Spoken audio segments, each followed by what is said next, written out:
Hello, my dear martial arts friends of the Paranormal M channel. At last, it's my favorite time of all. I get to sit down with the mic and share mysterious experiences from all over with you, helping you relax and drift off to sleep more peacefully. By the way, thank you so much to everyone who has sent in their supernatural experiences. And don't forget to subscribe to the channel and turn on notifications. Leave a comment below so I can know where you're watching from. Wishing you a good night and sweet dreams.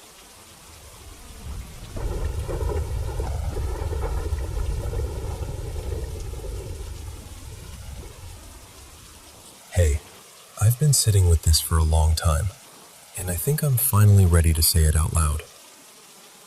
I grew up in this small, older townhouse from the time I was born until I was about 7. Upstairs, there was this short little hallway connecting all the bedrooms. My twin brother, Mason, and I shared one room. My 2 sisters shared another, and my mom slept in the last room at the end. During the day, it felt like a good home. We went to church, knew the neighbors, and had the kind of community where people actually looked out for each other. On the surface, everything felt normal, safe even. But nighttime was different. Almost every night, when I was trying to fall asleep, this awful heaviness would come over me. The only way I can describe it is that it felt dark, not just emotionally, but almost physically dark. And what's always stayed with me is how specific it felt. It was like that presence would begin near the bedroom door, move slowly across the room, and then somehow drift out through the second-floor window and disappear into the night air. I know how strange that sounds. I do. But as a kid, it felt completely real. Whenever it happened, I'd bury my face into my pillow because I was too scared to lift my head. It felt like if I looked up, I'd see something I couldn't handle. Sometimes I'd try to move, and it was like my body wouldn't cooperate, like I was being held down by fear itself. I never actually saw anything clearly. The terror was always too strong. I just felt it moving through the room, and that was enough. A few times, I remember jolting awake in the middle of the night and running to my mom's door. I'd stand there panicked, knocking, or just frozen, and it would feel like that same dread was creeping up behind me again. Then somehow, I'd wake up back in my own bed the next morning, like the fear had completely overtaken me and shut everything down. Even now, I can't explain that part. And then there was this one memory that still bothers me because it feels so fragmented. One day, some visitors came to the house. I know my twin and I were listed on some state twin registry, so maybe it had something to do with that. Maybe not. But these people felt off. Not threatening exactly, just unusual. They weren't wearing suits or anything formal, just plain everyday clothes. My mom called me into the living room to say hello, and I remember they set 3 small sheep figurines on the coffee table. That's the part that stuck. 3 little sheep. I remember picking them up and turning them over in my hands. The room was incredibly quiet, almost unnaturally quiet. I also remember noticing that my brother wasn't there with me, which felt odd. And while I played with those sheep, I could feel those adults watching me in this very focused, silent way. I can't tell you much more than that, because the memory gets blurry after that, but I've never forgotten how strange it felt. Not long after, when I was around 7 or maybe 8, we moved out of that townhouse, and just like that, it stopped. No more dark presence. No more nights of overwhelming dread. No more feeling like something was passing through the room. Years went by, and I mostly carried it alone. Then recently, I brought it up to my brother in this casual, almost joking way. I basically said, "This is going to sound ridiculous, but do you remember feeling like there was some kind of presence in our room back at the old house?" I've never been able to explain it. And what he said back completely shook me. That was exactly it. Exactly. I hadn't fed him those details. I hadn't explained it that way, but somehow his memory mirrored mine almost perfectly. And honestly, that's what unsettled me the most. For years, I wondered if it was just my imagination, just a child's fear, just something my mind created in the dark. But hearing him describe the same thing, in almost the same words, made me feel both validated and deeply unnerved. I'm 24 now, and I still think about it. I've struggled with anxiety, with withdrawing from people, with carrying this sense that something happened even if I can't fully name it. I'm not sharing this because I want to make it more dramatic than it was. I'm sharing it because I genuinely want to understand it. I want to know what happened in that house, or at least make peace with the fact that I may never fully know. More than anything, I want to heal. I want to stop feeling like that fear belongs to me forever. And maybe saying it out loud like this is the first step.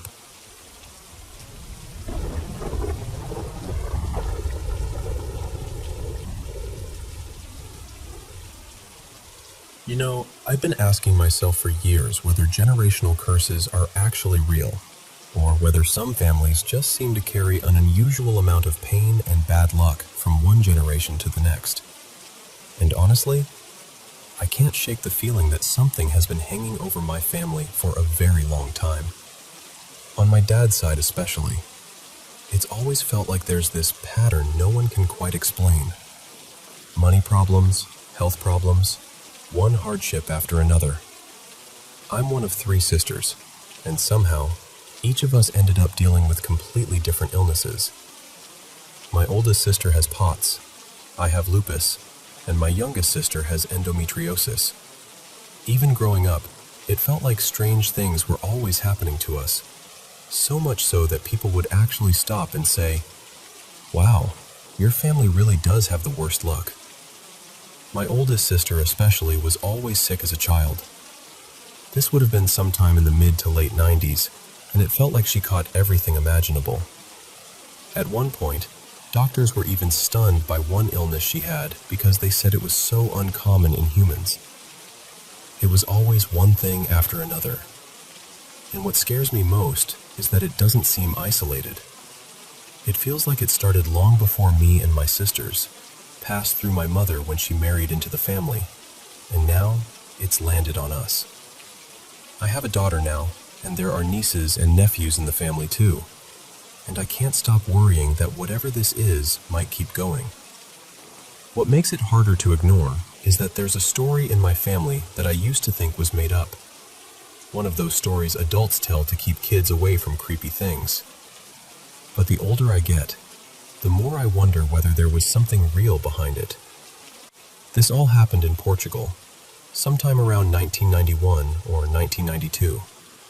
My dad was mostly raised by his grandparents, so the house they lived in was a really important place in the family. My great-grandmother was almost completely blind because of diabetes, but she could still make out strong contrasts, light against dark, shadows, that kind of thing. She used to sit out on the front porch in the sun and sweep around the entrance like she always did. There was a woman in the neighborhood who constantly caused trouble. She had feelings for my great-grandfather, and she and my great-grandmother fought often because of it. One day, that woman actually asked him to leave his wife and be with her instead. He refused, of course, and apparently she flew into a rage. My mother said that later that night, the woman came back and threw something onto the porch and front doorstep. It was some kind of pale powder. My great-grandmother, not knowing any different, swept it away the next morning like she always would have. That evening, my parents were there for dinner with my great-grandparents and one of my dad's relatives. And according to my mother, that's when everything changed. She said my great-grandmother suddenly started acting in a way that made no sense at all. It was as if she could suddenly see perfectly. She stood up from the table without hesitation and stabbed my great-grandfather's hand with a fork over and over, like she knew exactly where she was aiming. Then she turned and looked directly at my mother, right into her eyes, and in this deep, masculine voice, said my great-grandfather's name and then said, "So, there's a new daughter in the family." My mom said it was nothing like my great-grandmother's normal voice. It didn't sound like her at all. And then, just as suddenly, she seemed to come back to herself. She looked confused, saw the injury, and started panicking and apologizing, like she had no idea what had just happened. For years, I honestly thought the whole thing was exaggerated, or maybe just one of those stories that changes a little every time it's told. But then in 2016, when we visited Portugal, I asked to see the house for myself. We walked by it, and it was completely abandoned. I was told no one had lived there in well over a decade because people said it felt wrong, heavy, negative, unsettling, like the house itself carried something bad. What really got to me was my dad's reaction. He's the kind of man who never scares easily, never shows emotion, never makes a fuss about anything. But he won't even walk on the path beside that house. If I bring it up, he shuts the conversation down immediately, and sometimes he even gets angry.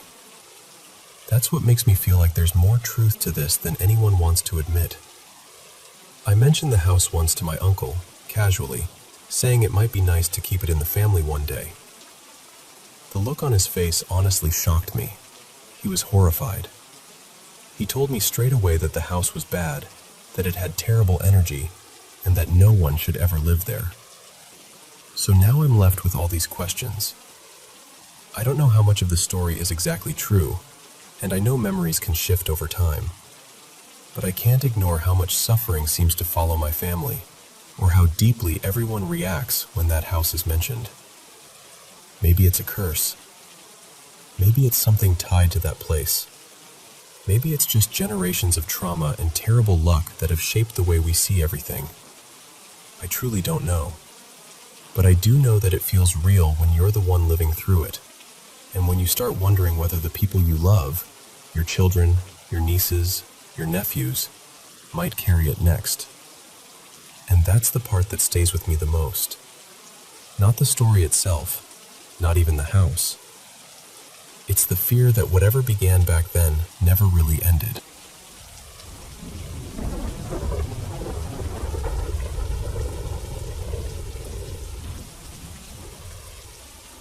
I've had strange experiences for as long as I can remember. Ever since I was little, I've noticed things that other people would probably call paranormal. I don't usually talk about it much, because I know how it sounds, but it's been weighing on me lately, and I just need to say it out loud. My family moved into this house about 6 years ago, and as far as we know, there's nothing unusual about it. No dark history, nothing like that. But ever since we got here, I felt like something isn't right, especially around my room.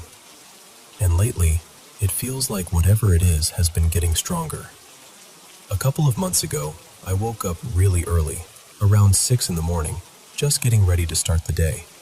As I walked past my sister's room, I suddenly heard voices coming from inside. It sounded like a few people having a quiet conversation together, not loud, just casual, like a small group talking among themselves. I stopped right there in the hallway. I couldn't move. I was too scared to open the door, and then I heard this sharp little shushing sound, and everything went completely silent. That was enough to send me straight to my parents' room. I woke my mom up and asked her, almost begged her, to go check on my sister. She went in, looked around, and came back telling me there was no one there.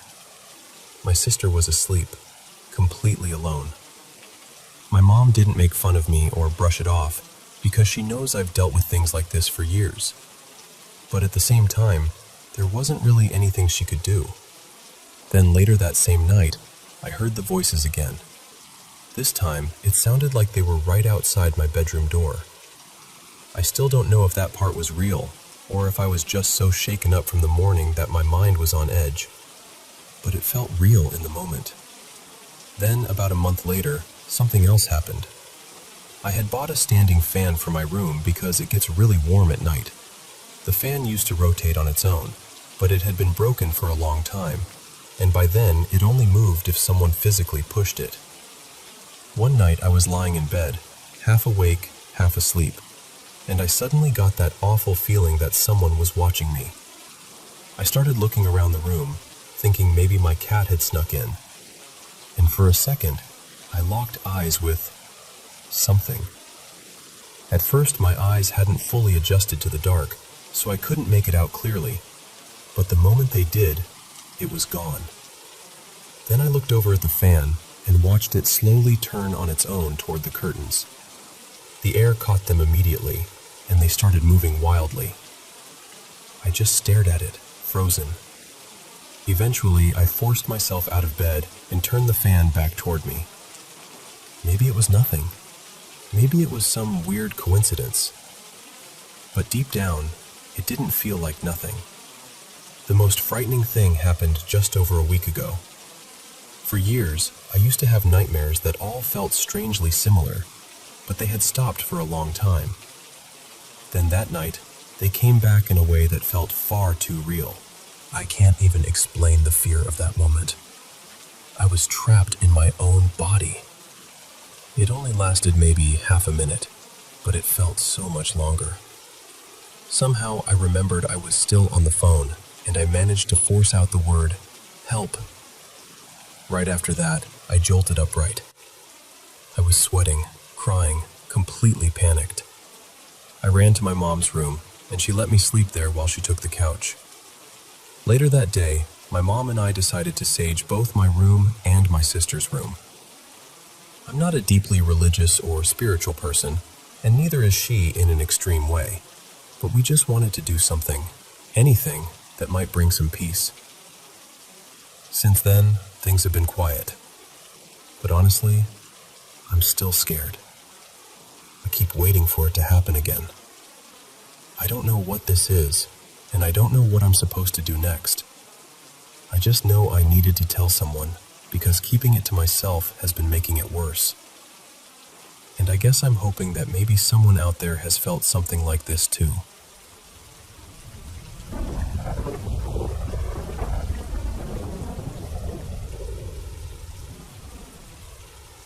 So I'm from Kerrville, Texas, about an hour or so northwest of San Antonio, and I've lived out here close to a decade now. I'm really used to country life. I see deer all the time, almost every single day, honestly. And I've seen all kinds. Healthy ones, sick ones, even a few with strange defects. Back in school, I took animal science, so I've been around enough animals to know when something looks off.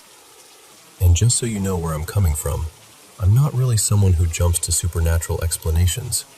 I'm pretty grounded, pretty skeptical. Anyway, I'm 20 now, and I've been working a summer job before heading back to college in the fall. I do overnight security at a camp out in Hunt, Texas. It's been a pretty easy gig so far. Most nights, I just ride around in a golf cart from midnight until about 4 in the morning, checking the grounds, making sure everything's quiet. For the first couple of weeks, nothing unusual ever happened. A few kids sneaking around late at night, maybe, but that was it. Then one night, something happened that I still can't explain. It was around 3:30 in the morning, and I was heading back toward the main part of the camp. There's this stretch of road between the entrance and the cabins where the woods get really dense, and there are rocky slopes rising up on both sides. It's always a little eerie there at night, but I'd driven through it plenty of times already. Out of nowhere, I got this strong feeling that something was watching me. You know that feeling when your body notices something before your brain catches up? It was like that. So I started scanning the trees, thinking maybe one of the campers had wandered out or something. And then, I saw it. Up on the ridge, maybe 15 or 20 feet from the path, there was what looked like a deer standing there and staring straight at me. At first, my brain tried to make it normal. It had the general shape of a doe, I guess, but almost immediately, I could tell something was seriously wrong. It was way too tall, easily around 8 feet, maybe more counting how it was standing on the incline. Its whole body looked unnaturally heavy, thick in a way that didn't make sense. Deer usually look balanced, you know? Their necks are slimmer, their heads fit their frame, everything looks proportionate. But this thing didn't. Its neck was thick and solid, and its head looked huge. It was standing beside a cedar tree, and its head and neck looked almost as wide as the trunk. What really got me, though, was the face. I can't even explain that part well. It wasn't like glowing eyes or anything dramatic like that. It was subtler, which somehow made it worse. The eyes just looked wrong. Empty, but focused. Kind of like when you look at bad taxidermy, and your brain instantly knows something isn't right, even if you can't say exactly why. I stopped and shined my flashlight toward it, trying to make sense of what I was seeing. I told myself maybe it was some huge buck at a weird angle, or maybe part of a tree stump catching the light in a strange way. I kept trying to come up with anything reasonable, but the longer I looked, the more certain I became that it was real, and that it wasn't anything normal. And then this feeling hit me. Not panic, exactly. Not even fear that it was going to attack me. It was more like this deep, sick feeling that I was looking at something that simply did not belong out there. Like whatever I was seeing wasn't supposed to exist. Later, when I came back through that same stretch on my way out, I looked up there again because part of me still wanted to prove to myself it had been a stump or a trick of the light. But it was gone. And when I looked at the spot where it had been standing, there was nothing there. No stump, no strange tree shape, nothing that even remotely matched what I'd seen. I've gone over it in my head again and again, trying to come up with a logical explanation, and I still can't. I know what deer look like. I know what weird-looking animals look like. This wasn't that. I honestly don't know what I saw that night, but whatever it was, it didn't feel natural.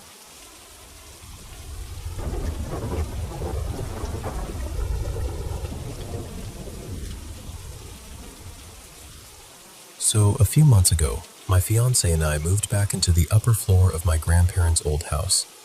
It's been in the family forever. My great-grandfather built it in the mid-1940s, and my grandparents still live downstairs while we stay upstairs. This house carries a lot of history, and not all of it is easy to talk about. There have been several deaths connected to it over the years. My great-grandfather passed away suddenly at the breakfast table. An uncle of mine died by suicide out behind the garage a long time ago. And a few years back, my father also took his life in the small bedroom right next to ours. So that's the kind of weight this place already has. One night, really late, maybe closer to 3:30 in the morning, I was lying in bed next to my fiancé. He was completely asleep. Our cat was out cold too, curled up in her little window perch across the room. I was on my side facing him, half scrolling on my phone, half trying to fall asleep. My back was toward the wall, and there was just a narrow gap between me and the edge of the bed. My shirt had bunched up a little without me noticing. And then I felt it. It was like one cold finger slowly dragged across the bare skin of my lower back. Not a breeze, not fabric shifting. A finger. I felt it slide down my skin, catch briefly on the waistband of my shorts, and then let go. I even heard that little elastic snap. I froze. I turned around immediately and looked behind me, but there was nothing there. The room was still. Everyone in the house was asleep. I remember just staring into that space, trying to make sense of it, telling myself there had to be some explanation. I couldn't think of one. I rolled onto my back, pulled the blanket up, and shut my eyes, hoping that if I ignored it, that would be the end of it. But maybe 30 seconds later, I felt the mattress move. At first, it was subtle enough that I thought maybe I imagined it too. Then it happened again. And again. I opened my eyes and realized the bed frame and mattress were actually rocking. Not vibrating, not settling. Rocking. Slowly and steadily, like someone had their hands at the foot of the bed and was deliberately moving it back and forth. I looked at my fiancé. He hadn't moved at all. He was dead asleep. The cat hadn't stirred either. For a second, I wondered if it could be a small earthquake, but nothing else in the room was moving. The dresser was still, the lamp was still, everything else was normal. But the bed was absolutely moving. In the glow from the television, I could see the sheets shifting with the motion, and I could hear the wooden slats underneath giving that soft, rhythmic creak as the frame rocked. It wasn't frantic. It wasn't violent. Honestly, that made it worse. It felt intentional. I just lay there and kept my eyes closed again. In my head, over and over, I said, "You do not scare me. You do not scare me." I didn't want to wake my fiancé. I know that probably sounds strange, but in that moment, I felt like if this was something I couldn't explain, something spiritual, something dark, I didn't want to feed it more fear or attention. The rocking kept going for several minutes. It would stop for a moment, and I'd think it was over, and then it would start again. Same steady motion, same awful feeling. Eventually, it stopped for good. The next morning, I told my fiancé everything. He had slept through all of it, had no idea, but this was not that. This felt wrong. I've also wondered before whether my father's presence still lingers there sometimes. But whatever touched me that night didn't feel like family. It didn't feel loving. It didn't even feel neutral. It felt invasive, cold, deliberate, like it wanted me to feel afraid and powerless. That's the part I can't shake. I'm usually the kind of person who tries to explain things away first. I look for logical answers before I ever call something paranormal. But with this, I keep replaying it, and I still can't find a rational explanation that fits everything I felt and heard. So now I'm left with that question. What was it? I honestly don't know. But I do know I don't want to feel it again. And maybe it's time for me to cleanse that space again. Say my prayers, do whatever protection I can, and trust my gut that something in that room was not welcome.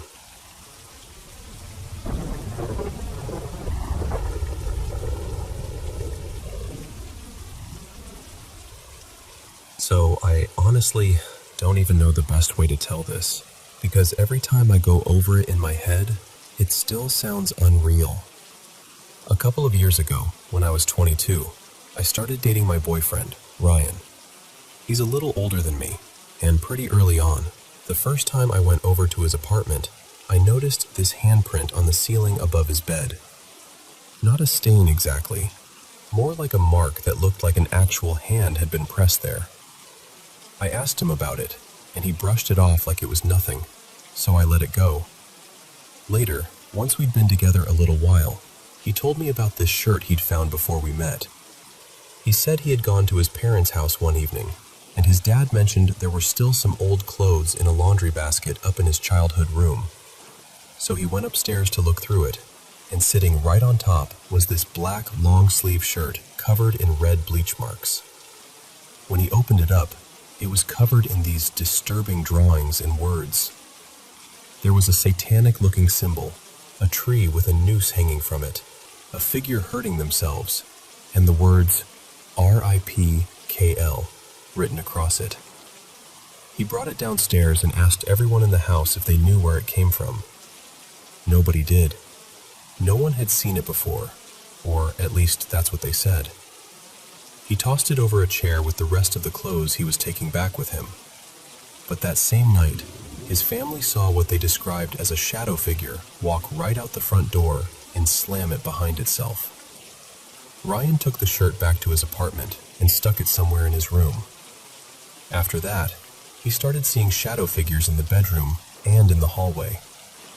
The handprint on the ceiling, the one I noticed that first day, showed up after one of those nights.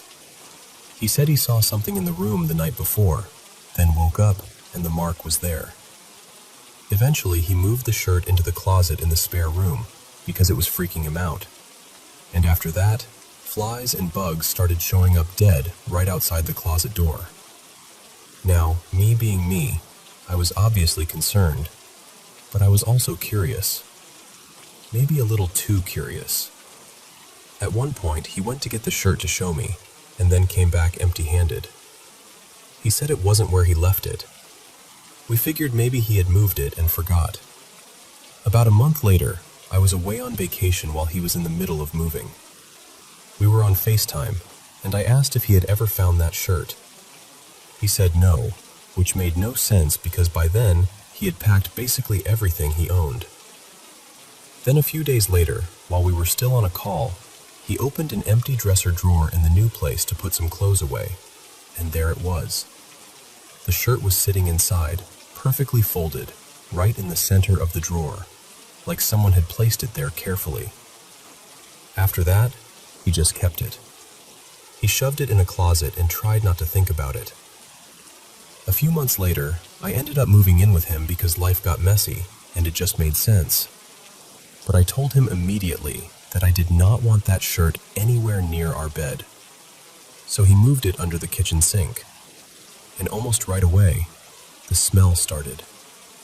When I say smell, I mean it was so bad we could barely walk into the kitchen without gagging. We thought for sure something had died under the cabinet. A mouse, a rat, anything. We even had maintenance come out and pull everything apart looking for mold or a dead animal. Nothing. Absolutely nothing. And even the maintenance guy said it was one of the worst smells he'd ever dealt with. The weirdest part was that the smell stayed in that one area. The minute you stepped out of the kitchen space, it was gone. Like hitting an invisible line.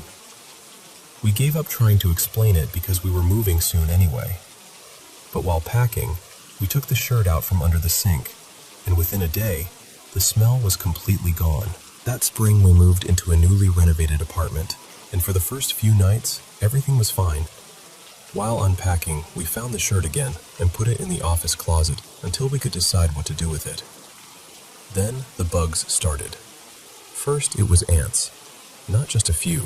Swarms. Flying ants all over the walls, the floor, the shelves, the windowsill. It was so many that it almost didn't look real.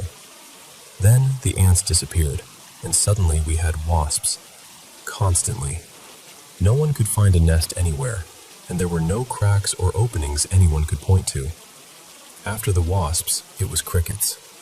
Crickets living in the office closet. And all through that whole stretch, there were spiders everywhere too. Then one day, while the cricket thing was still going on, Ryan was walking into the kitchen, and one of the crystals on my shelf got thrown across the room. Not fell, thrown. I heard it hit, and he came running in at the exact same time. That was the moment I was done. I've practiced witchcraft for most of my life, and I'm not the kind of person who panics easily over strange energy. But that was my line. I took the shirt, put it into a protective case with a few other things, sealed it up, and left it closed. Ever since then, nothing major has happened. Every now and then we'll still catch a shadow out of the corner of our eye, or something small will move when it shouldn't, but nothing on the same level as before. It's been almost a year now, and the shirt is still sealed. We keep it sitting on the floor in the dining area beside a bookshelf. And now we have a cat. He refuses to walk past it. If he wants to get to the front part of the apartment, he'll literally take the long way around just to avoid going near that sealed case. We even keep his toys up on the shelf nearby because it's the one spot he never tries to climb toward. I've talked to Ryan about getting rid of it, but he doesn't want to. And honestly, I don't really want to bury it anywhere near where we live, and I definitely don't want to hand it off and make it someone else's problem. So for now, we just live with it. And maybe that sounds ridiculous. Maybe it sounds dramatic. But when you've lived with something that seems to drag shadows, bugs, smells, and this constant heavy feeling behind it, you stop laughing at it. You just learn to respect it.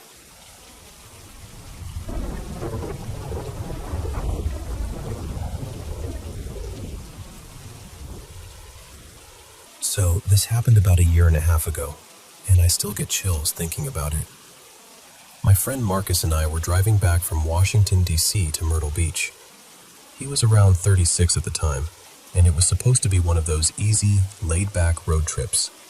We were just talking, smoking, trying to enjoy the ride. And I only mentioned the cigarettes because that little detail ended up mattering way more than it should have. At some point, the GPS rerouted us, said it found a faster way. You know how sometimes you trust it even when it feels wrong? Yeah, that was one of those times. What should have been a quick stretch of road suddenly started dragging on forever. A drive that felt like maybe half an hour somehow turned into this endless crawl through a place neither of us recognized. It was around 7 that evening, maybe a little after, and the sun was already gone. That's when we started realizing something felt off. We were driving through this tiny town, or at least I guess it was a town, but it barely looked lived in. Hardly any lights anywhere. Most of the houses were completely dark, and the few that had light gave off this weak yellow glow, like an old lamp in the back of a room. Some of the homes looked so run down it was hard to believe anyone had been inside them for years. No people outside, no cars moving, no sound, just empty streets. And the strangest part was, it felt like we kept passing the same blocks over and over again, like we weren't actually getting anywhere. Then we realized our lighter was gone. Just gone. We pulled over and searched everywhere. Under the seats, in the center console, our jackets, the floorboards, everywhere. Nothing. Marcus started getting really worked up. He kept saying, "Man, I need a cigarette. I need one right now." I was trying to joke around, trying to keep things calm, but honestly, I was feeling it too. The whole place had this pressure to it, like the air itself was wrong. Eventually, we spotted this little roadside stop that looked kind of like a gas station, but honestly, calling it that feels generous. It looked half dead. No real signage, no bright pumps, nothing normal. Just this small building sitting there like it had been forgotten. There was a pale woman outside smoking. I remember her looking up at us before we even got close. Then she glanced inside toward another woman sitting at a table, like they both already knew we were coming. After that, she went back in. Marcus said he was just going to run inside and grab a lighter, and I stayed in the car. A couple minutes passed, then 5, then 10.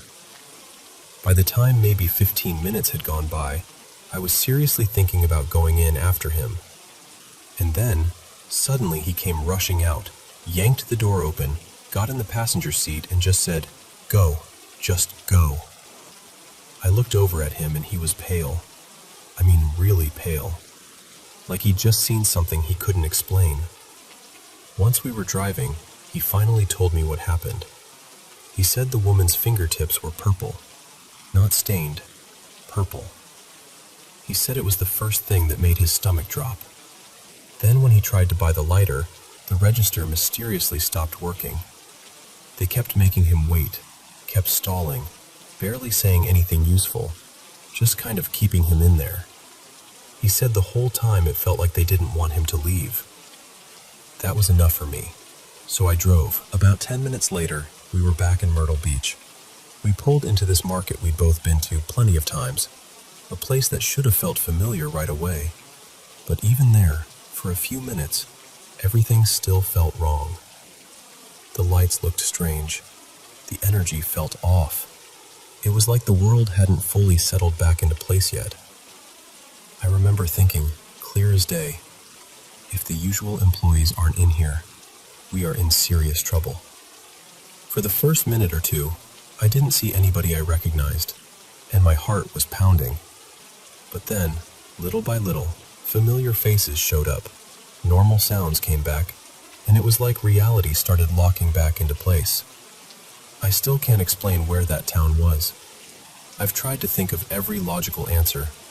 Maybe we were tired. Maybe we were just creeped out and feeding off each other's nerves. Maybe it was some forgotten little place in the middle of nowhere, and our minds filled in the blanks. But deep down, that's not what it felt like. It felt like we crossed into somewhere we were never supposed to be. Somewhere time moved wrong. somewhere people weren't really living so much as existing. And for a little while, it honestly felt like that town had already surrendered itself to something dark.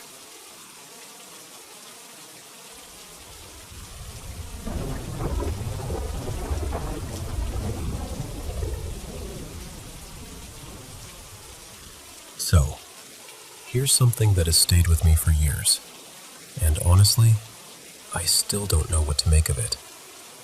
I grew up with 2 older siblings. My brother was about 2 years older than me, and my sister was 5 years older. So by the time I came along, my brother could already talk a little, and my sister was fully in that age where she could run around, talk, and boss everyone around like a pro. And like a lot of siblings, we didn't exactly get along all the time. We argued constantly, teased each other, picked fights over nothing, the usual. I remember this one day when I was around 10, maybe 11. We had this dining area that opened right into the kitchen, so it all felt like one big room. I was sitting at the dining table with a bowl of cereal, and my brother, his name was Mason, was over by the fridge. I could see him perfectly from where I was sitting. He was maybe 12 or 13 then, and he said something like, "I'm heading over to my friend's house." I don't remember exactly how he said it, but I do remember the name he used. I think it was Evan. For some reason, I immediately got sarcastic and shot back. "I thought you didn't have any real friends, just imaginary ones." He snapped back with something about me not having friends either, and at that point I was scrambling for a better comeback. So I said, "Oh right, Evan, your imaginary friend. Is that who you mean?" And I was completely making that up. I just said it to mess with him. But the second I said that name, something happened that I still can't explain. Out of nowhere, this memory came rushing back to me, clear as day. Not fuzzy, not dreamlike. It felt sharp and real, like I had somehow stepped straight into it. In the memory, I was a baby, maybe around a year old, maybe even younger. I was sitting in one of those baby carriers, and my brother, just a toddler then, was leaning over the left side of it. I heard him say, really clearly, "Hey Evan, come over here. Isn't she cute?" Then I heard footsteps, soft ones, light and careful. And then, this long white beard dropped down into the carrier and brushed against my face, tickling my nose. I remember giggling. I can still feel that part somehow. Then a wrinkled hand gently pulled the beard back, and this old man leaned over the other side of the carrier. He looked incredibly old. Like, not just elderly, ancient. Maybe in his late 90s, if I had to guess. He had short white hair, like it had just been neatly trimmed, and a long white beard. He had this kind, gentle face. He was wearing a gray wool coat, maybe a trench coat, something heavy looking. But the strangest part was that he didn't look fully solid. He was there, and I could see him, but there was something faint about him too. Not transparent exactly, just not fully like a normal person.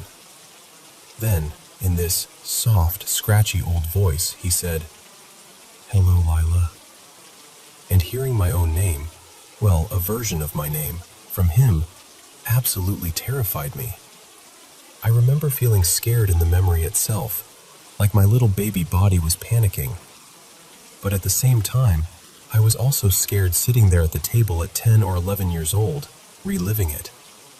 It was like I was frightened in both moments at once. And then I realized I was actually crying. The memory just ended there. 1 second I was in that strange moment as a baby, and the next I was back at the kitchen table, staring down into my cereal like I'd just been dropped back into reality. I never forgot that. So I've always had this quiet feeling that maybe, just maybe, I saw a ghost that day.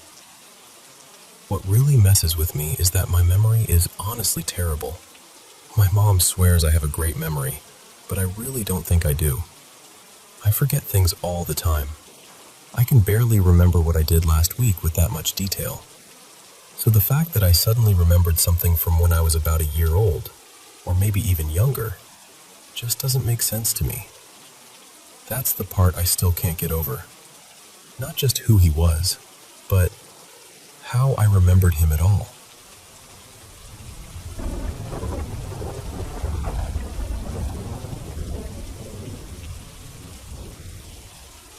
I've told this story a few times in my head, but saying it out loud still gives me chills.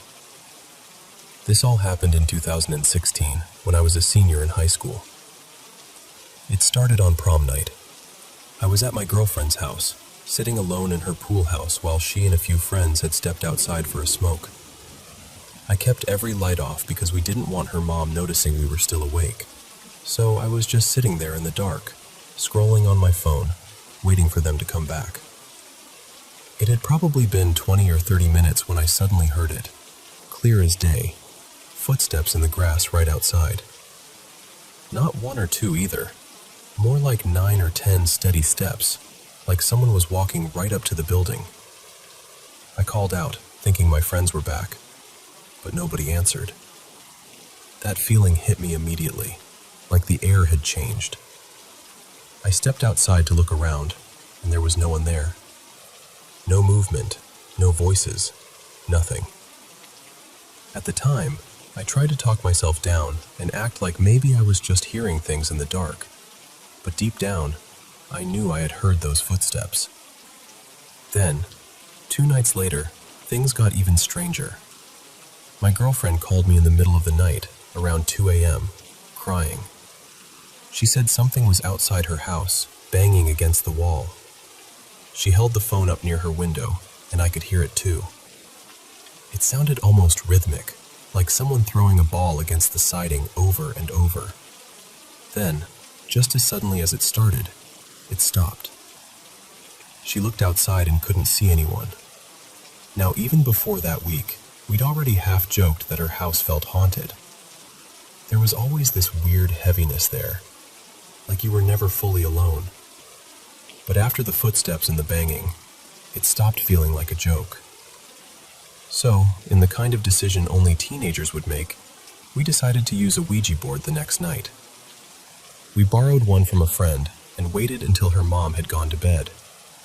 Then we set up in the sunroom, me, my girlfriend, and our close friend, who already believed he had some kind of spirit attached to him after visiting a haunted prison. We put the board on the coffee table, sat around it, and placed our fingers on the planchette. The first thing we asked was simple: "Is anyone here with us?" Almost immediately, the planchette started moving toward yes. We all froze and looked at each other, because no one expected it to happen that fast. We asked who we were talking to, where he was from, and the board spelled out answers smoothly, almost effortlessly. I don't remember every detail now, but I remember one of the spirits said he was from South Africa, which completely threw us, because my girlfriend's family had a nanny from South Africa living with them at the time. When we asked if he was connected to her, the answer was yes. When I asked if he was the one whose footsteps I'd heard outside the pool house, he said yes. My girlfriend asked if he was the one banging on the side of the house, and again, yes, followed by an apology. That part stuck with me.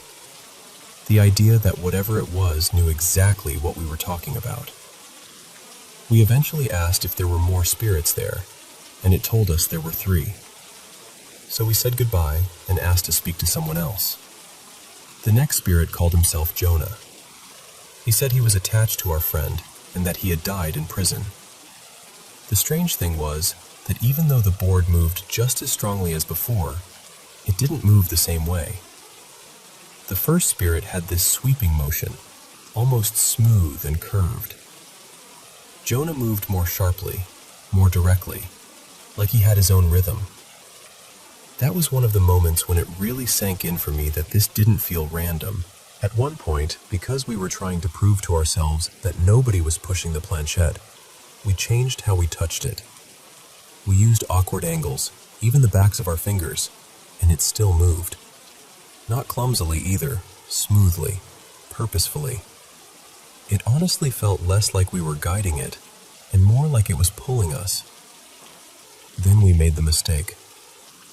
We asked if there were any evil spirits there. The answer came back yes. So we asked to speak to that spirit. This one gave the name Tabi. Right away, the feeling changed. The movement was slower, heavier, and shakier than the others, like the planchette trembled as it slid. We asked what she wanted, and she answered, everything. We asked what that meant. Our souls? Yes. I asked if she wanted mine, and the answer was no. Then my girlfriend asked if Tabi wanted hers. Yes. We said goodbye immediately. Looking back, that should have terrified us enough to stop right there. But in that moment, I wasn't really feeling fear.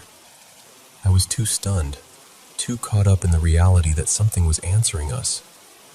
Later that night, my girlfriend called out to her father.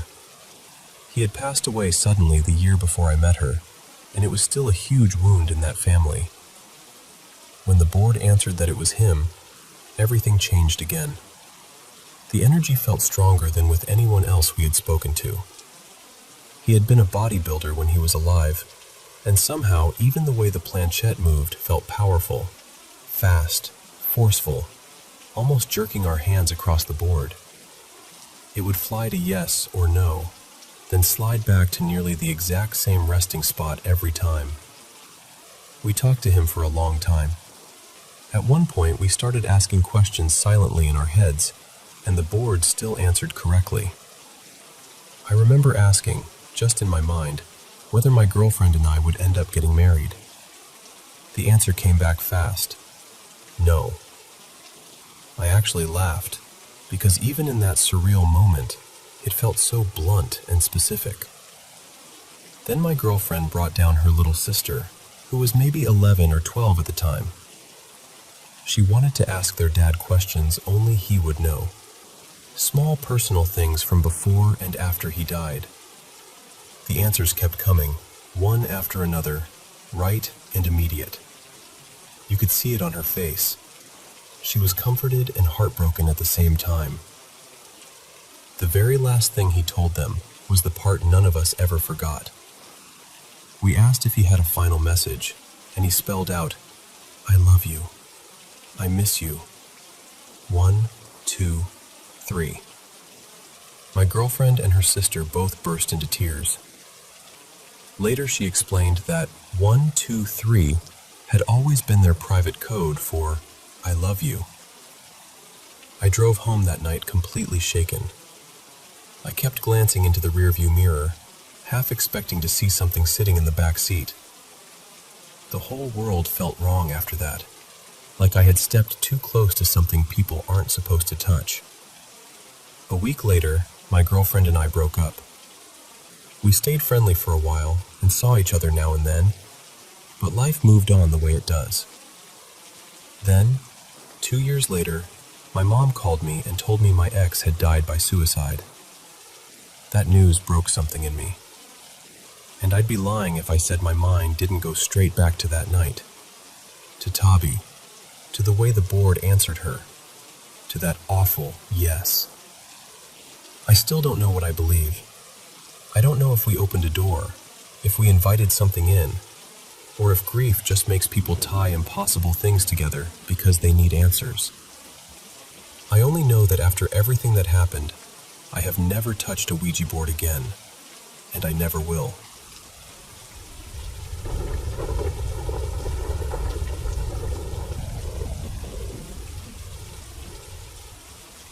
I still remember that drive up from New Jersey to Connecticut in the fall of 2008. The air had that sharp, clean bite to it, and the hills were covered in deep reds, golds, and orange leaves. It should have been one of those peaceful weekends you look back on with a smile. I was on my way to visit my old friend Sadie. Her mother and mine had been close for years, so we basically grew up like family, and her husband, Michael. I hadn't seen them in a long time, and they'd just moved into this old place out in the countryside, not far from the Massachusetts border. It was beautiful out there. Rolling hills, wooded roads, That kind of quiet you only get far away from the city. From the outside, the house looked charming in that worn, old-fashioned way. It was a big colonial built sometime in the 1800s, set back from the road, surrounded by huge oaks and maples. The kind of place that feels full of stories. But the second I pulled into the driveway, I got this feeling I couldn't explain. Just this sudden uneasiness, like I'd stepped somewhere I wasn't supposed to be. It felt like the house noticed me. I told myself I was just nervous from not having seen them in years, and I let it go. I wish I hadn't. That first evening was completely normal. Warm, friendly, easy. We had dinner, caught up on life, laughed about old memories, talked about what they wanted to fix up in the house and all the antique furniture they'd been collecting. Nothing about it hinted at what was coming. The first real thing happened on the second night. I was asleep in the guest room upstairs when I woke up to a scream. Not the kind you mistake for a TV or a dream. This was raw, terrified. It sounded like it came from inside the house itself. I sat straight up in bed, heart pounding, just listening. Then everything went silent. I got up and stepped into the hallway, trying to figure out where it had come from. The air felt strange, heavier somehow. But by the time I moved toward the sound, it had stopped, completely. Like whatever made it knew I was listening. I stood there for a while, debating whether I should wake Sadie and Michael, but I didn't want to scare them over something I couldn't explain. So I went back to my room. Then I heard it again. Louder this time. And right after it, this low, awful laugh. I've never heard anything like that before or since. It didn't sound human. It sounded cruel, deliberate, like something was enjoying my fear. What made it worse was that neither of them woke up. I kept thinking, how are they not hearing this? Over the next few hours, things just kept getting worse. My room turned freezing cold, even though the heat was running. I heard footsteps in the hallway, then whispers. I couldn't make out the words, but I could hear them coming through the walls, low and threatening. Out of the corner of my eye, I kept seeing movement, shadows twisting where there shouldn't have been anything. At some point, near dawn, I woke up again and saw something on the walls. At first I thought I was dreaming, but I wasn't. There was this thick black liquid slowly seeping out of the plaster. It was dark and glossy and wrong, and the smell hit me almost immediately. Rot, sulfur, something metallic underneath it. It was so strong it turned my stomach. I stumbled out of bed, half choking on the smell, and that's when I finally ran to wake them up. I must have sounded completely out of my mind, because I was trying to explain screams and laughter and the walls leaking black sludge all at once. They looked worried, but skeptical. Like maybe I'd had some kind of nightmare. Then Michael went upstairs to check. I'll never forget his face. Sadie came up behind him, saw the wall, and started panicking. Whatever that substance was, it was still there, thick and wet, sliding down the plaster. And then, as if that wasn't enough, Michael looked out the window and stepped back so hard he nearly tripped. There was something outside. A face, pale, watching us from the dark, and two red eyes fixed on the house. I saw it too, just for a second, long enough to know I wasn't imagining any of it. We spent the rest of the night downstairs in the living room with every light on, too afraid to go back upstairs. We could hear furniture dragging above us, heavy footsteps moving from one end of the hallway to the other, and every now and then, that same laughter. By morning, we were done. We didn't even really pack. We grabbed what we could and left. No long discussion, no trying to explain it away. We just got in the car and drove. As we pulled away, I looked back once. There was a figure standing in the upstairs window. I still wish I hadn't looked. Later on, I heard bits and pieces about the place from a local historian. Supposedly, there had been a murder there sometime in the 19th century, something involving a family and a man who claimed he was being spoken to by a pale figure. I never learned the full story. Honestly, I didn't want to. There were other rumors too. Strange rituals in the woods, sightings along the road at night, reports of foul smells on the property, and people seeing things in the windows. Sadie and Michael sold the house not long after that, and from what I understand, they lost money doing it. We never really talked about that night again. Not properly. It just sat there between us, too big and too awful to put into words. Over time, we drifted apart, but I've never forgotten it. Even now, I can still hear that scream if I let myself think too long about it. I can still see those walls, that black liquid, that face at the window. And more than anything, I still remember the feeling I had when I first pulled into that driveway. That quiet warning, because whatever was in that house knew I was there from the moment I arrived.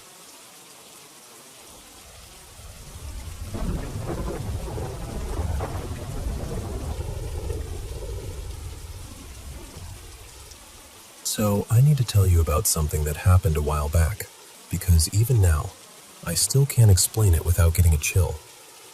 I woke up in the middle of the night with this incredibly specific feeling that someone was lying behind me in bed. Not just a vague sense that I wasn't alone. I mean, I could actually feel the weight of a person there, like a full-bodied presence pressed into the mattress. What woke me was the fact that it started to move. Then, whatever it was seemed to get up. I felt the mattress slowly lift and settle the way it does when someone climbs out of bed. It was such a familiar sensation, you know? The kind you recognize instantly if you've ever shared a bed with someone. That soft rebound of the mattress, that subtle shift in weight. It felt completely real.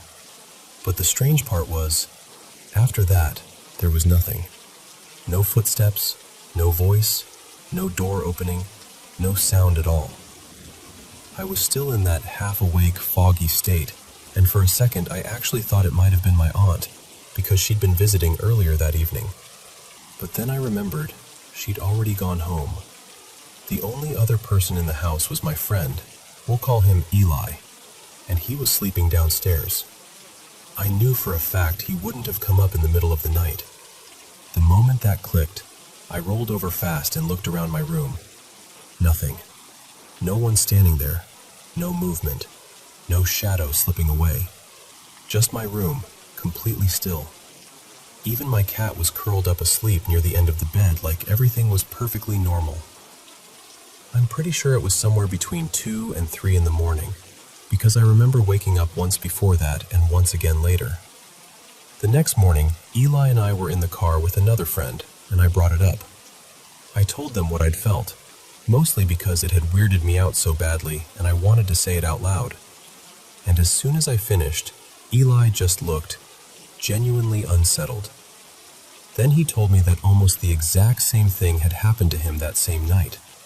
He said sometime around 2:30 or so, he woke up because it felt like someone had dropped onto the bed beside him. Not gently either, more like a sudden plop. He'd been asleep on his back, felt the mattress move hard enough to wake him, turned to look, and there was nobody there. When we started talking more about it, I remembered that I'd had this weird, uneasy feeling before bed too. For no real reason, I'd gone around checking the locks downstairs and made sure my bedroom door was shut, which is not something I normally do. Eli said he'd felt off too, like he was being watched, and he'd had trouble getting to sleep. And I believed him immediately. I know him really well, and he's honestly such a bad liar that if he were making it up, I would have known right away. He also mentioned that he'd talked in his sleep a couple of times that night. The second time, he said he remembered mumbling something like, "I'm sorry," while he was having a bad dream. I never heard any of that from upstairs, but it added another layer of weirdness to the whole thing. Now, to be fair, we had watched a disturbing movie a couple hours before bed. So yeah, maybe that put us on edge a little. But we'd done scary movie nights before plenty of times, and nothing like this had ever happened. We weren't drunk, we weren't high, and neither of us is especially jumpy or dramatic. That's what makes it so hard to brush off. We were in different rooms, in different beds, and both of us felt someone on the right side of us at nearly the same time, either getting in or getting out of bed. I still don't know what to make of that.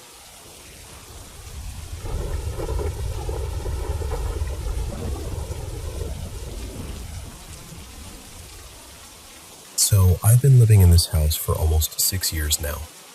It's just me and my 2 sweet little dogs, and for a while, I really tried to convince myself that was the full list of residents here.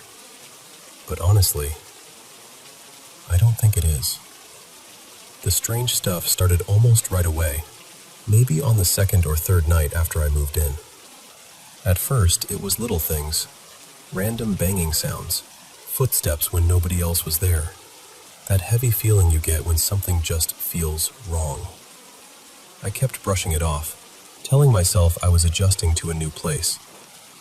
But then one night, while I was half asleep, I heard, and actually felt, someone breathing right by my ear, like they were leaning over me and whispering. I jolted awake and told myself it had to be a dream.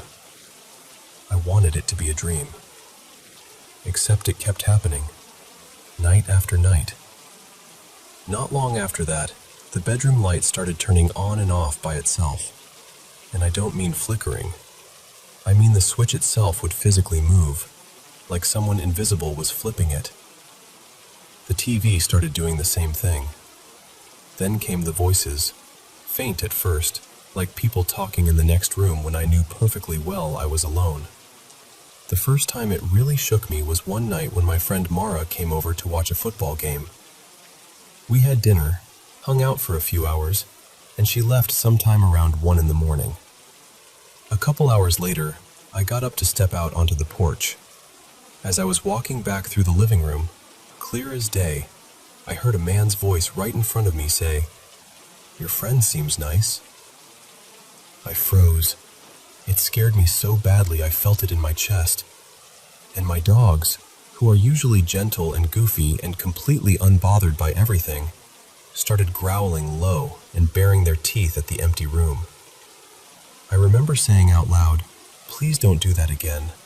I'm not ready for that." And weirdly enough, everything did go quiet for a few days. But it didn't last. After that, the voices came back louder, more often, and around that same time, I started seeing things too.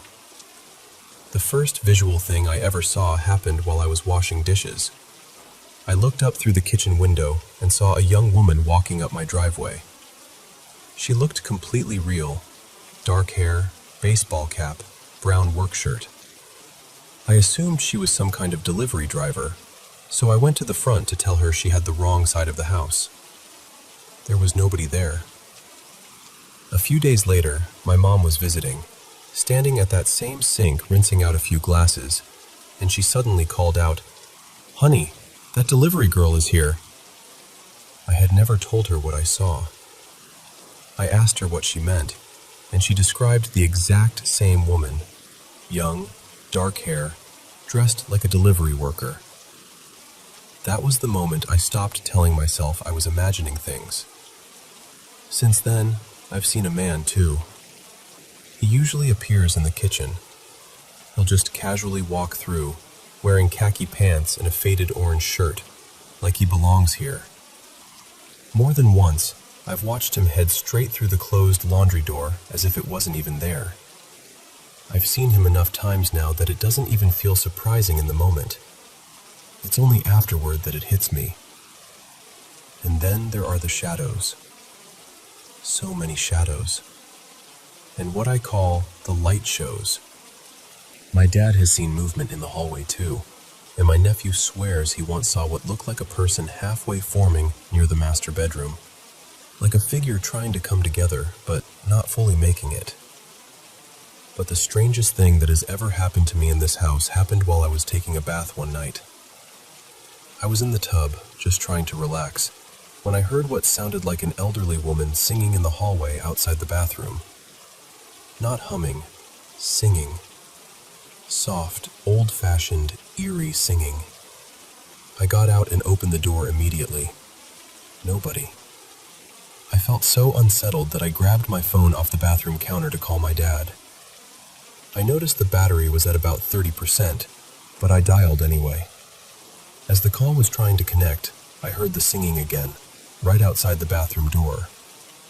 Then, just as the phone started ringing, I heard that same woman's singing come through the phone itself. For several seconds. Clear as anything. And then the phone died.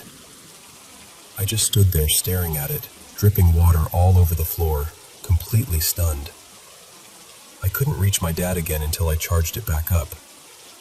Honestly, I could keep going. There are strange things happening here all the time. Everyday things that stop feeling ordinary the second you realize there's no explanation for them. I know how all of this sounds, I really do. But I'm not making it up, and I'm not confused about what I've experienced. I'm not unstable, I'm not hallucinating, and I'm not under the influence of anything. I just live in a house that, for whatever reason, is very, very active.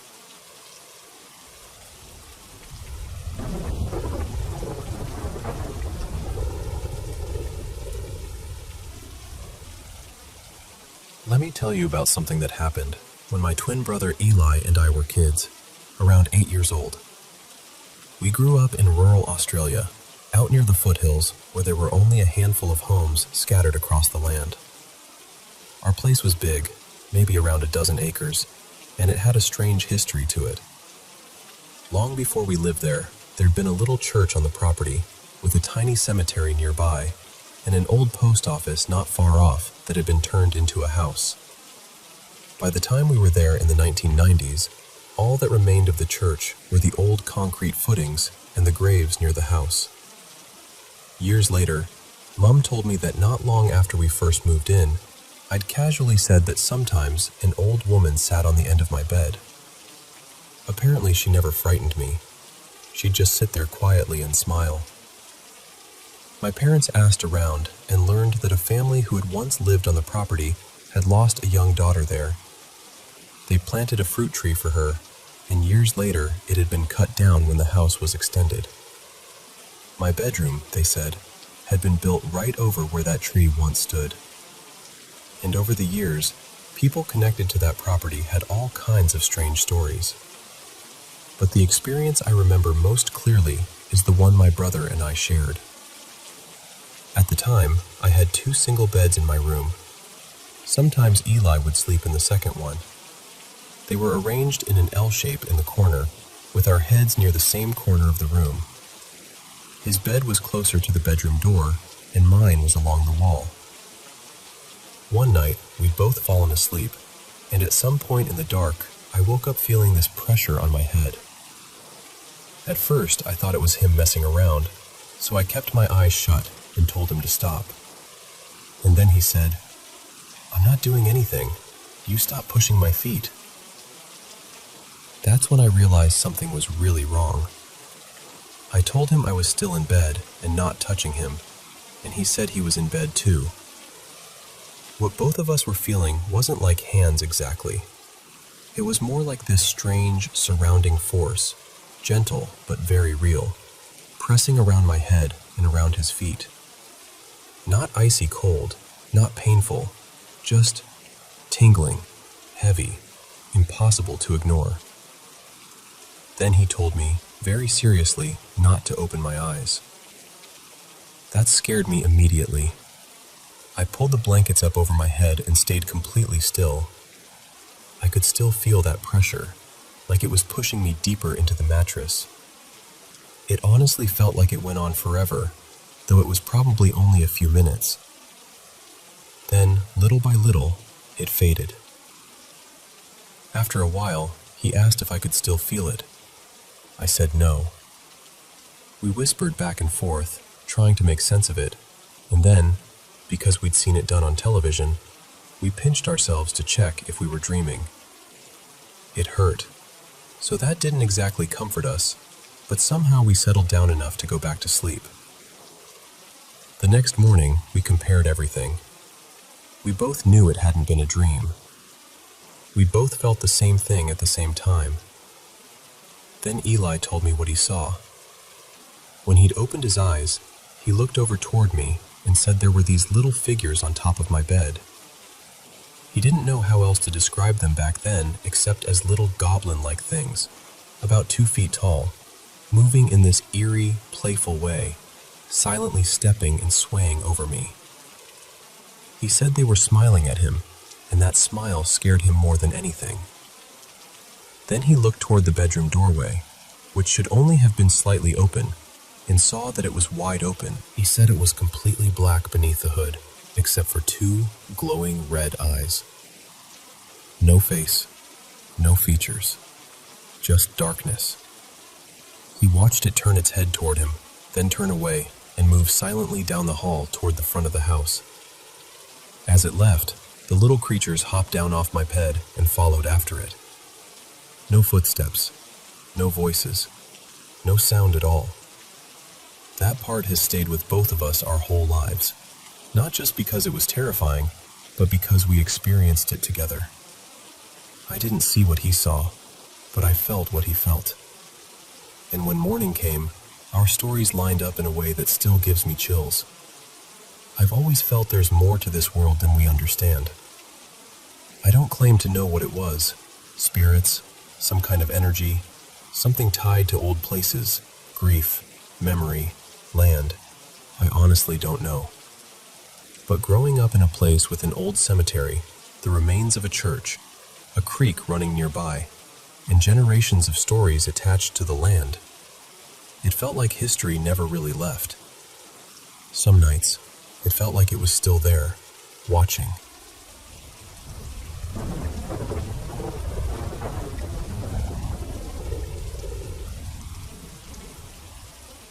So, this happened on a Friday night, when I was staying over at my manager's house to watch the dogs until Saturday morning while she was out of town. I was sleeping in the guest room, and it was one of those stuffy rooms where everything was shut tight. The windows were closed, the door was closed, and there wasn't even a fan running. One of the dogs, the bigger one, was stretched out near my feet, and the tiny little one, seriously, small enough to fit in a handbag, was curled up right against my back. I had my face turned toward the edge of the bed, and sometime during the middle of the night, I suddenly woke up. Later, when I grabbed my phone, I saw it was exactly 3:20 a.m. What woke me up was the strangest feeling, like someone was gently fanning my face. Not a normal breeze, but the kind you'd feel if someone was waving their hand in front of you because you were hot. And at the same time, I could hear this faint voice, kind of crackly and distant, like words coming through static. I couldn't make out what it was saying at all. I just froze. I've had some unusual experiences before, things I'd definitely call supernatural, but this felt different. I got that full-body goosebump feeling, like the energy in the room had shifted. I was honestly scared to even open my eyes while it was happening. But the second I finally did open them, it all stopped. There was nothing there. I rolled over, and both dogs were still asleep like absolutely nothing had happened. The little one stirred only because I had to move to turn over. After maybe 10 minutes, I somehow calmed down enough to fall back asleep. This time, one dog was still at my feet, and the tiny one had curled up against my stomach. Then at 4:20 a.m., it happened again. Same breeze on my face, same distant, static-like voice. And at that point, I was just done. I had to be up by 5 for work. I'd only gone to sleep around 11, and I was running on way less rest than I wanted. So with my eyes still closed, I said, kind of irritated, "Knock it off." And it stopped. But then it started right back up again almost immediately. This time my eyes were open, and still, there was nothing there. I was not prepared for that at all. So I started praying right there in bed, just saying the Lord's name and asking for peace. And as soon as I did, everything stopped completely. After that, I didn't even try to go back into a deep sleep. I just got myself ready and left for work early. I still don't fully know what to make of it. Part of me wonders if I was half dreaming, caught in that weird space between sleep and waking. But it felt so real, and it happened twice, the same way both times. That's what gets me. The only reason I can come up with for the dogs not reacting is this. My boss's mom, Marla, passed away about a year or two ago, and she had spent plenty of time in that house. The dogs would have known her. So if it really was a spirit, maybe that's why they stayed calm. Maybe it wasn't something unfamiliar to them. When I told my boss about it later, she got really quiet and admitted that she's had her own moments in that house too. She said there are nights when she feels pressure beside her in bed, like someone sat down or climbed up next to her.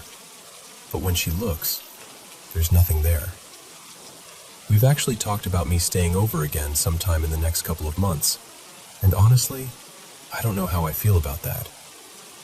The strange thing is, it didn't feel evil. It didn't feel threatening.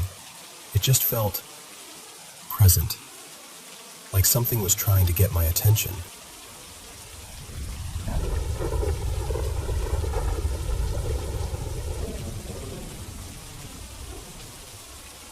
Welcome back, my friends, to the Paranormal M channel.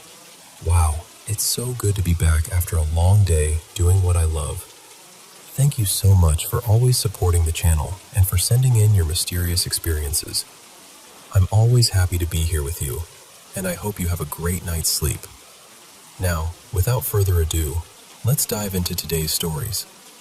And don't forget to subscribe and turn on notifications. So, a few nights ago, my boyfriend Evan and I did this little weekend getaway out in Montauk, and we stayed at this old place called Seabrook Manor. Neither of us had any clue people even whispered about it being haunted. Evan booked it because it looked charming and classic. Big windows, old school vibes, the kind of place you imagine drinking coffee in a robe and pretending you're in a movie.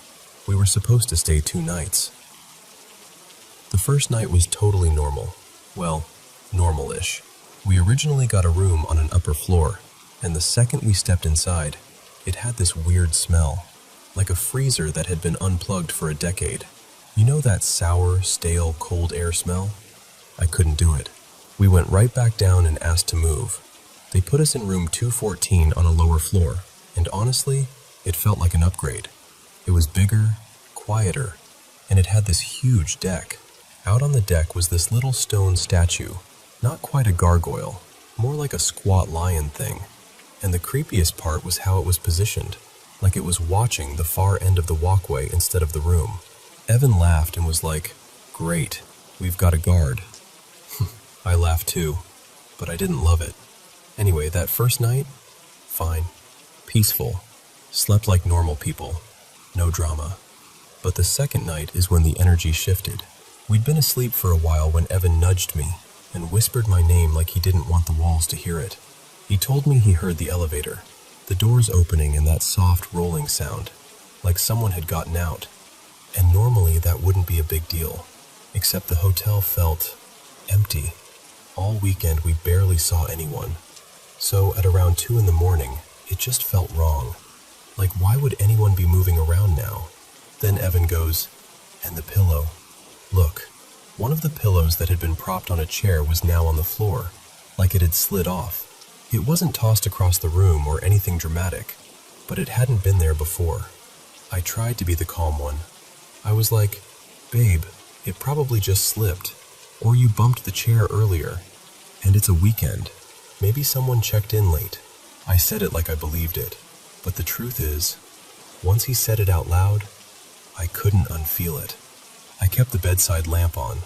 Evan was tense, I was tense, and we just stayed awake, talking in low voices, doing that thing where you try to explain away fear while your body refuses to calm down. We kept checking the door, checking the corner of the room, checking the deck through the curtains like we expected to see a face pressed up against the glass. Eventually, it got close to 4 a.m., and I was exhausted. So I did that very naive thing people do in horror movies. I looked at the clock and said, "Okay, it's past the creepy hour. We're safe now. Let's just sleep." and I turned off the lights. I fell asleep almost instantly, like my body had been waiting for permission. And then, maybe 15 or 20 minutes later, I snapped awake. Not gently, not confused. I woke up like my whole body was screaming, "Move." My heart was pounding so hard I swear it made my ribs ache. I called Evan's name, over and over, like I needed to hear another human voice right that second. He jolted up too, totally panicked, asking what was wrong. And here's the part that still makes my skin crawl. I didn't think. I didn't sit up and assess. I didn't grab a shirt. I didn't rationalize. I just ran. Evan came after me, frantic, dragging me back inside while whisper yelling, "What are you doing?" And once the door shut, we just stared at each other, both breathing like we'd been chased. At that point, there was no, "maybe it's nothing." We decided we were leaving. Right then. Not after breakfast, not after sunrise, immediately. We started throwing things into bags. Evan was laser-focused, quiet, pale, moving fast. I kept doing this weird, half-laughing thing, like my nervous system couldn't decide whether to cry or crack up. And Evan kept snapping, "Stop, just pack, just pack." When we finally got into the hallway, the hotel felt even more silent than before, like the building itself was holding its breath. We pressed the elevator button and waited. And waited. And waited. It took forever. Long enough that I started imagining it opening and nobody being inside. Long enough that my palms went sweaty.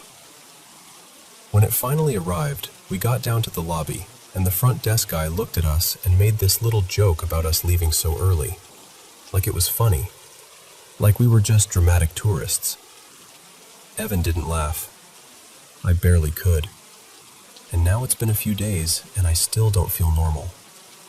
I've dealt with anxiety before, like real, intense anxiety, and this flipped a switch in me. At night, I feel this heavy pressure on my chest and arms, like the air is thicker, like the room is crowded even when it's empty. I wake up and just listen, waiting, bracing, and nothing happens, but my body doesn't believe that nothing is happening. I've tried little comfort rituals, went to church, did a white light meditation, tried to calm myself down, but I still feel unsettled, like I didn't fully come home when I came home. And I keep wondering, quietly, when it's dark, if something followed us. Or if the scariest part is that my brain and body got spooked so badly, they're still acting like they're trapped in that room.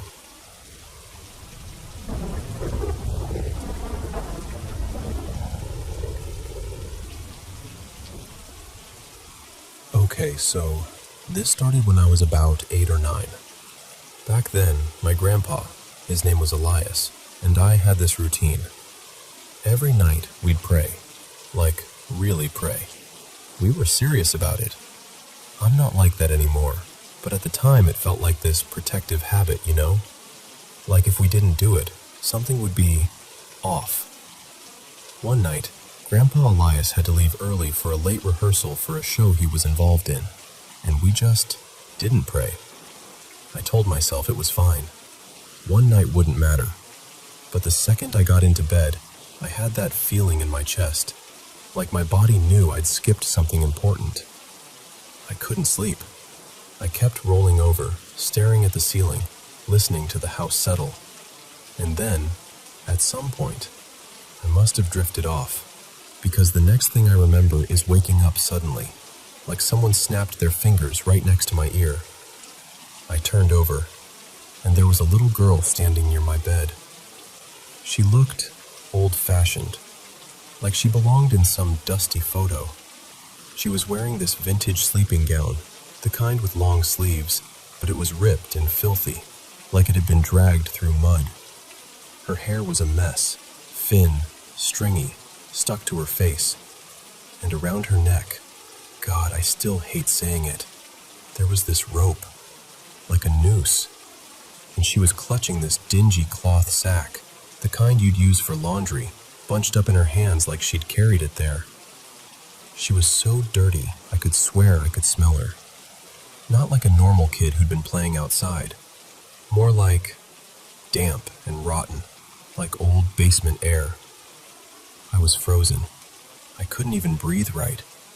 Then my brain finally caught up, and I just started whispering prayers as fast as I could, shaking under the covers, begging for it to go away. I didn't stop until I must have passed out again. And then, this is the part that really messes with me. About a month later, I skipped praying again. Not on purpose, just fell asleep. That night, she came back. This time, she wasn't holding the sack anymore. Just the rope was there, hanging loose around her neck. Her hair was worse, plastered across her face so I couldn't fully see her features. But I knew it was her. Same height, same gown, same horrible stillness, like she wasn't breathing, like she was being displayed rather than standing there like a real person. After that, I moved out of that house and went to live with my mom. New place, nicer apartment, totally different neighborhood. Years passed, and honestly, I forgot about her. Not because it didn't haunt me, but because enough normal life piled on top of it that it started to feel like some nightmare my brain made up when I was little. By then, I wasn't praying at all. That part of my life had faded out. Sleeping without praying was just normal. One thing never changed, though. I've always been terrified of closets. I don't know why. I just hate them. So I had this rule. Closet door stays closed. Always. No exceptions. One weekend, my cousin, Rory, came over for a sleepover.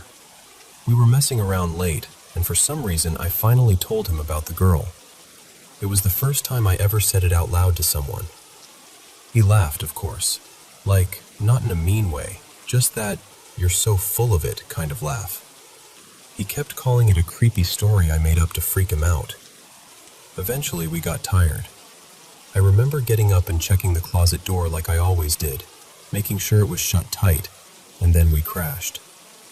And then it happened again. The same exact kind of waking up. Instant. Sharp. Like something yanked me out of sleep. I turned my head. My closet door was open. I grabbed my phone with shaking hands and clicked the flashlight on. And there she was, inside the closet. Same little girl. But this time her hair was swept aside just enough that I could see her face clearly. And I'm telling you, it wasn't like before, where it was just scary because she was there. This time it was horrifying because of what she looked like. Her eyes were gone.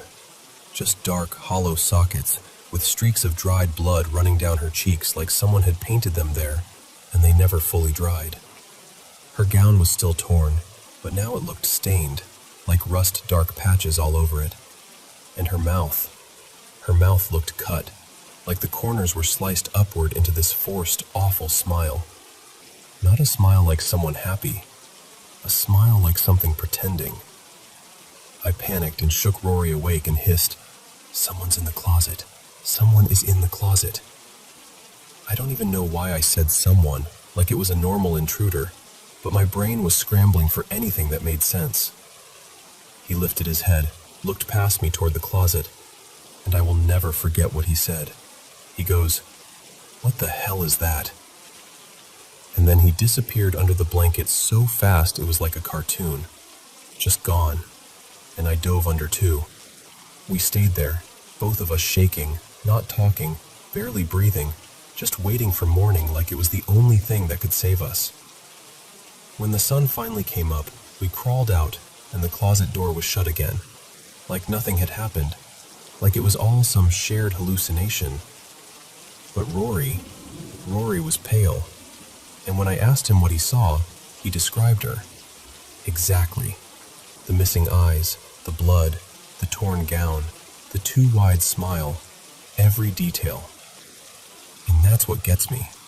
Because if it was just me, I could have convinced myself it was a nightmare, or sleep paralysis, or my imagination. but he saw it too. I don't know what she is. I don't know why she showed up when I stopped praying as a kid, or why she followed me years later to a completely different apartment, or why it was always in that same pattern. Waking up suddenly, turning over, there she is. I haven't seen her in a long time now, and I'm grateful for that, truly. But I swear, even telling you this right now, I can feel that cold, crawling chill along the back of my neck. Like if I turn my head too fast, I might catch the closet door open again.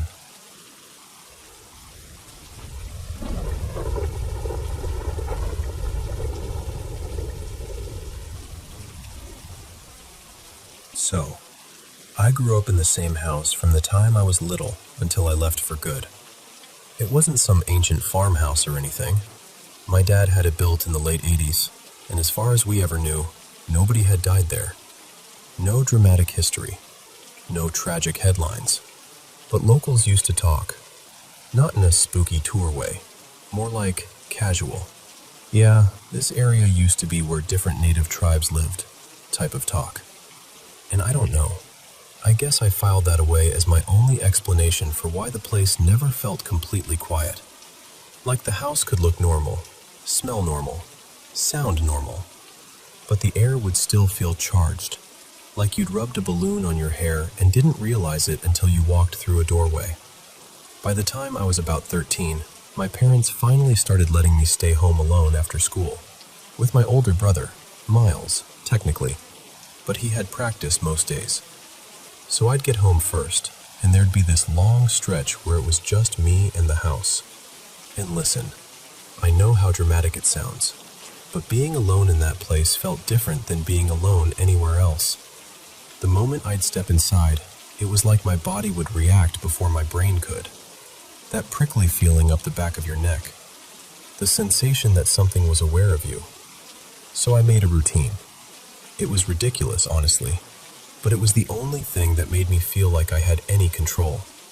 I'd do a quick sweep of the rooms with a kitchen knife, like a tiny, terrified security guard. Then I'd lock myself in the bathroom and sit on the closed toilet lid playing games on my phone until I heard Miles come home. The bathroom was my safe spot. Small, bright, a lock, solid walls. And if I sat with my back against the tub, nothing could come up behind me. The rest of the house always felt like it had too many corners. Too many dark little angles where something could just be. So one day, I'm in there like usual. I don't know, maybe an hour had passed. I'm trying to act normal, trying to pretend I'm not listening for every creak. And then I hear the side door, the one that leads from the garage into the house. It made this specific squeal when it opened, a sound I could recognize in my sleep. Then I hear footsteps, heavy, familiar steps moving into the kitchen. I hear keys hit the table. And then, this is the detail that still makes my stomach twist. I hear this loud, obnoxious burp. And I know that sounds funny, but it was so Miles. Like, when you live with someone long enough, you know their little sounds, their rhythm, the way they move, even their gross habits. I remember thinking, oh, thank God. Just instant relief, like my whole body unclenched at once. I set my phone down and stood up, finally ready to unlock the door and stop hiding like a lunatic. But the second my fingers touched the doorknob, something inside me just slammed on the brakes. It's hard to explain without sounding insane, but it was like hearing a song you know by heart. Only one note is slightly off. Close enough that you recognize it, but wrong enough that your skin crawls. Everything I'd just heard felt staged, like an imitation that didn't understand the real habits behind the sounds. Miles almost never came in through the garage. He used the front door, always. And he didn't toss his keys on the kitchen table. He kept them in his room. Little details, but they mattered. Suddenly it all felt like someone had copied my brother from memory without actually knowing him. So I didn't unlock the door. Instead, I texted him, "Are you home?" He replied immediately, "No, leaving practice now. And I swear to you, my blood turned to ice. Because the moment I read that message, every sound in the kitchen stopped. Not gradually, not like someone walked away, just off. Like someone hit mute, and then I heard the kitchen stools scraping across the tile. Not a shove, not an accident. It sounded like someone was lifting one edge and walking it, dragging it carefully out toward the living room. Slow, deliberate movement in an open-concept house where there's nowhere to hide. I texted Miles back with shaking hands. There's someone in the house. Right after that, my dog, Nova, jumped onto the couch. I heard the cushions squeak, that familiar vinyl-ish sound, and then she started growling. Not her normal, someone's at the door growl. This was deep, ugly, like she was looking straight at something she couldn't understand. I'm in the bathroom, silently crying, gripping the knife so hard my hand cramped. I remember pressing my free palm against my mouth to keep myself from making any noise at all, because suddenly, it felt like whatever was out there was listening. Then the thumping started, and this is the part that messes with me, because what I'd heard before sounded like my brother, normal, familiar. But now it sounded like someone much bigger was moving through the house. Heavy steps, faster, angrier. Things shifting, bumping, like objects were being jostled or tossed. And Nova was barking like crazy, barking the way she did when she truly wanted something gone. I thought about calling the police, but my brain kept spiraling. What if they come and there's nothing? What do I even say? Hi, my house is pretending to be my brother. So I stayed there, trapped between terror and embarrassment, waiting for something to happen. Minutes passed like hours. And then Miles texted, "I'm home, walking in now." And, no joke, the noise stopped the second that message came through. Like it had been waiting for that moment. I heard the front door open. I heard Miles's real voice, slightly muffled, calling, "Hello?" And then, confused, "Is someone here?" That was the first time I could breathe. I unlocked the bathroom door and stepped out, expecting the house to look wrecked. I was bracing myself for the aftermath. The overturned stools, the scattered stuff, anything that proved I wasn't imagining it. But everything was perfect. The kitchen stools were where they always were. The table was clean. Nothing on the floor.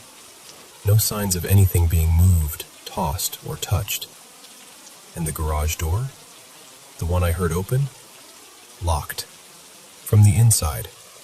Unmoved. The only proof I had, was Nova, frozen on the couch with her fur standing up, eyes wide, trembling like she'd just seen something she'd never forget. That happened almost 10 years ago, and it still makes my throat tighten when I talk about it. Because whatever that was, it didn't just make random noises. It copied someone I trusted. It tried to lure me out. And when it realized I wasn't coming, it got angry. I'm not an expert, and I'm not going to pretend I know exactly what it was. Mimic. Something darker. Something we don't have a name for. I just know the feeling of it. That artificial, almost human wrongness. And I know this. If my gut hadn't stopped my hand on that doorknob, I don't like to think about what might have happened if I'd stepped out.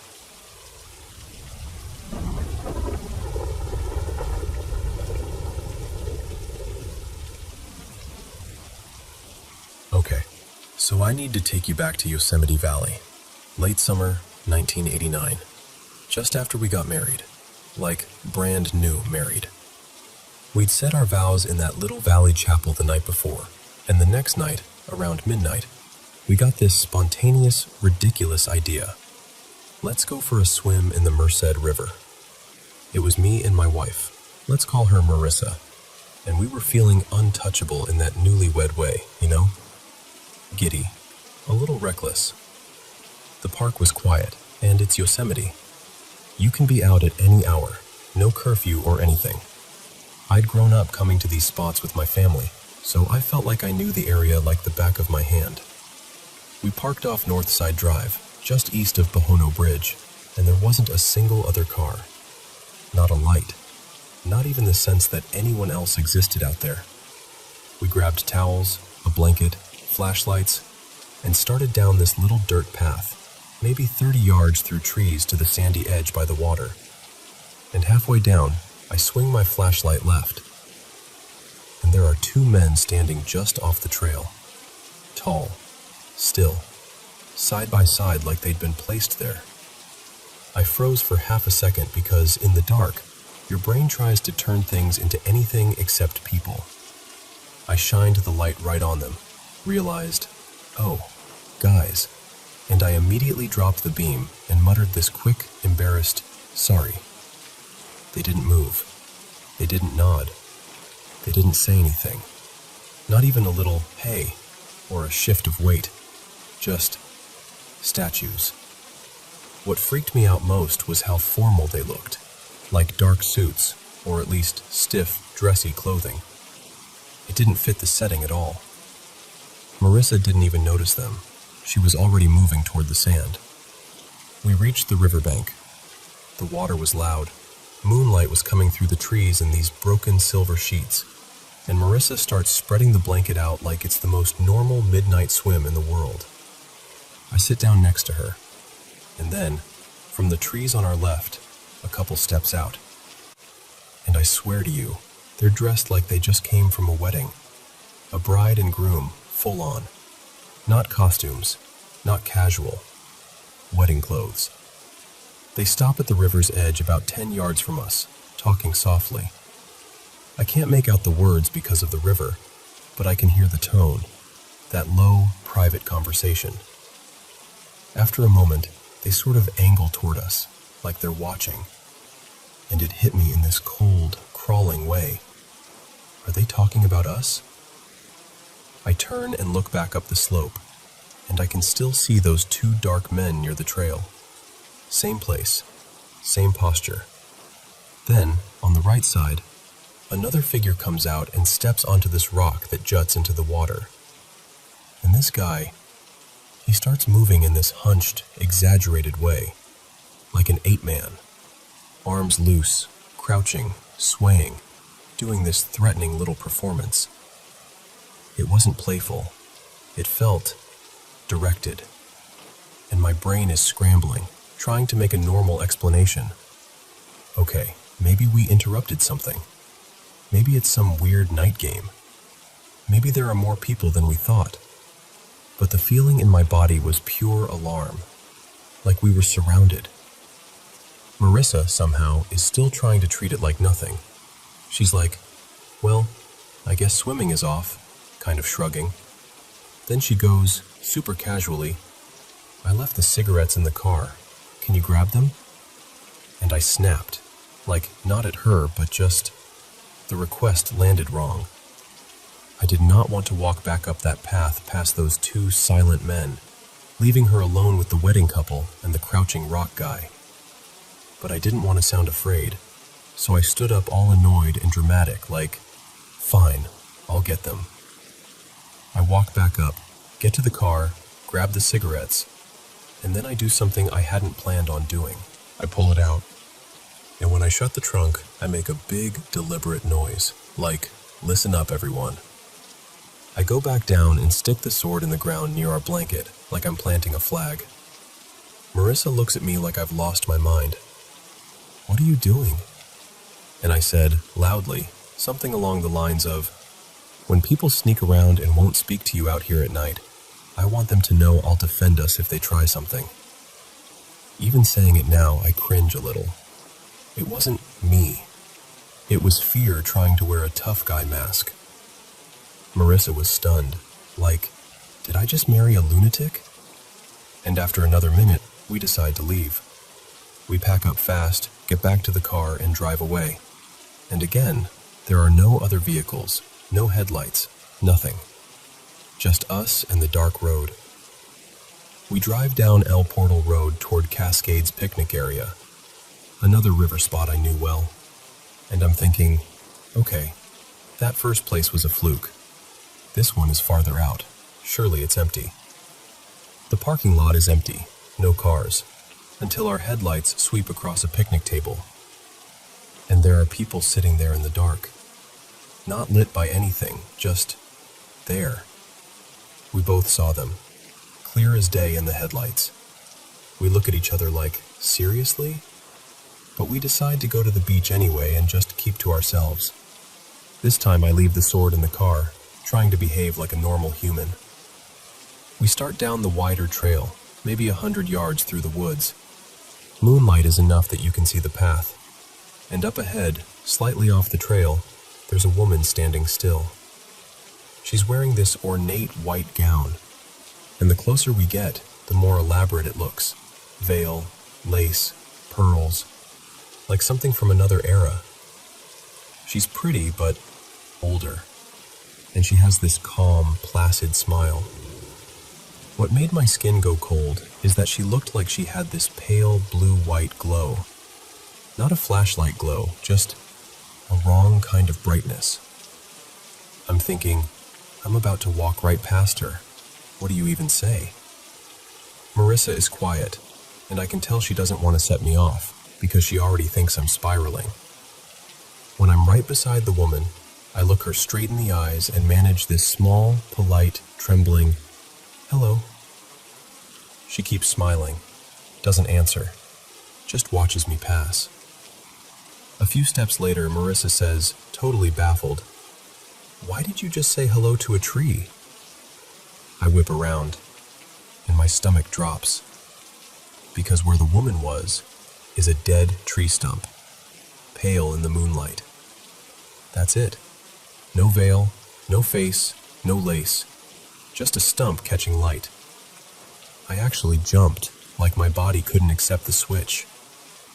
And I felt humiliated and dizzy at the same time. Like, am I losing it? I know what I saw. I know it. I tell Marissa, I thought it was a woman in a dress. She gives me that skeptical newlywed look that says, okay, honey, sure. We keep walking. And now I start noticing shapes, dark figures, standing off to the sides of the trail between the trees. Not close enough to touch, but close enough to be there. I don't even shine my light at them this time. I just ask Marissa, very quietly, "Do you see them?" She says no, and she's getting irritated, like, "Why are you seeing things?" And that's when I start to get defensive. Because it's one thing to be scared. It's another to be told you're imagining everything while your gut is screaming. I even remember thinking, bizarrely, that maybe I'd been reading too much mystic stuff. Like I'd opened some mental door and now I was noticing things you're not supposed to notice. It sounds silly, but when you're in that moment, your brain reaches for any explanation. I stop at the top and look down. And there are two figures near a fallen log in the river, doing something. Fishing, maybe? At 1 a.m.? I don't know. One of them has this red glow on his face, like a cigarette ember. I point it out again. Marissa says she sees nothing. And God, this is where I lost my composure. I snapped, "Oh yeah?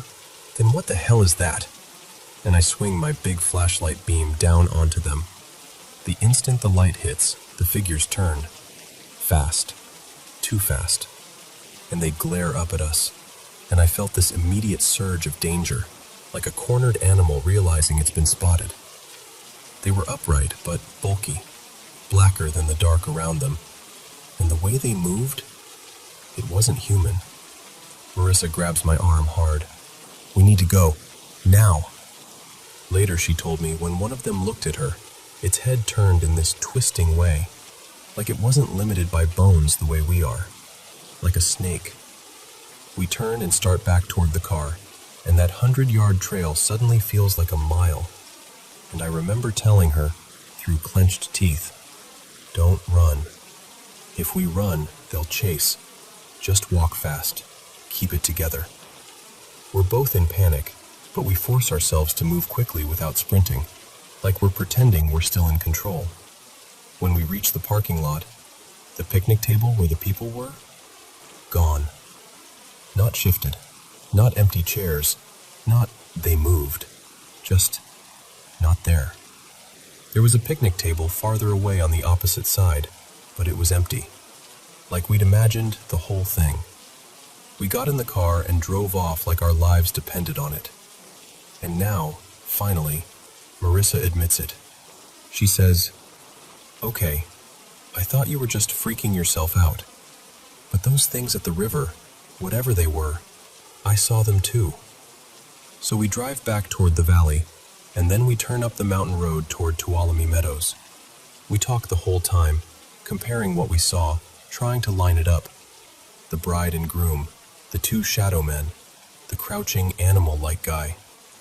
And then we pull into a viewpoint overlooking the valley to catch our breath. The headlights sweep across the turnout. And they're there. All of them. As if they beat us there and took their places. Bride, groom, two shadow men, the animal guy. 15 feet in, standing like they were waiting, facing us. We both shout, just this raw shock. I'm like, "Do you see them? Tell me you see them." Marissa says yes, and her voice is shaking. We don't even turn the car off.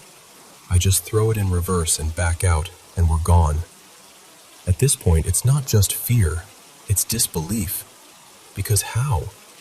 How could they keep showing up ahead of us when we hadn't passed a single car for miles? How could they possibly know where we were going? Maybe 45 minutes later, sometime between 2 and 3 a.m., we pass a little ranger-style cabin or park building area. Porch light on. And standing in that cone of light, like a staged tableau, bride, groom, two shadow men, the animal guy. I remember Marissa making this strangled sound, like her brain couldn't process it anymore, and I couldn't either. It was beyond spooky. It was impossible. We kept driving for what felt like forever, seeing weird shadows in the trees, some of which might have just been our terrified minds making patterns out of darkness. Hard to know anymore. The last thing I feel confident about, truly confident, happens near Tenaya Lake. We pull into the lot to rest for a minute. The area is open, clear, plenty of moonlight, no trees close by. Across the highway there's this steep, rocky road cut leading up to a ridge, an awkward place where you wouldn't expect anyone to be. It gave me goosebumps all over again. But this time, we don't engage. We don't shine the light. We don't react. We just sit, breathe, and eventually drive away. When we finally reach the Tuolumne Meadows area and pull up near the camp store, dawn is starting to come in, gray light, the world returning to normal. And outside the store, there are figures sitting with their backs against the wall.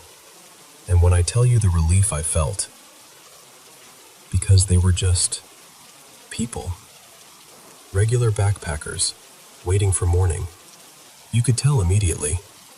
The way they shifted, the way they looked up, the way the world fit around them.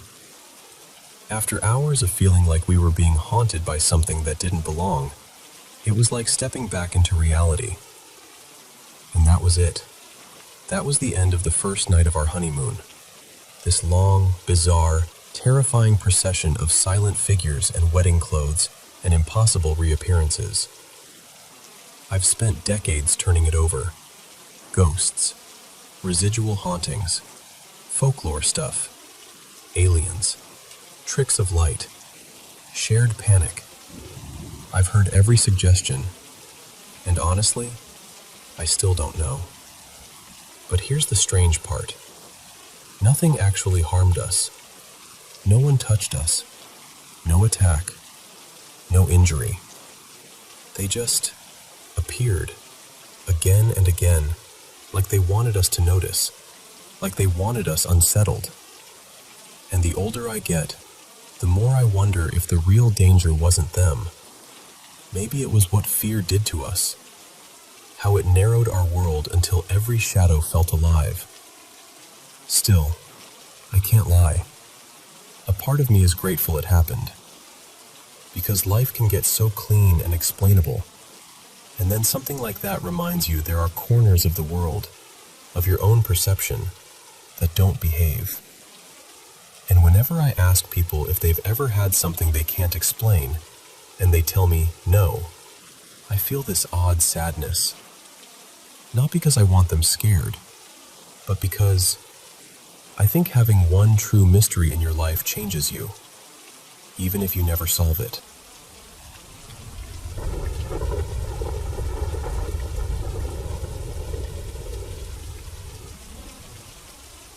So, we moved into this brand new apartment in London back in 2021. Fresh paint, new everything.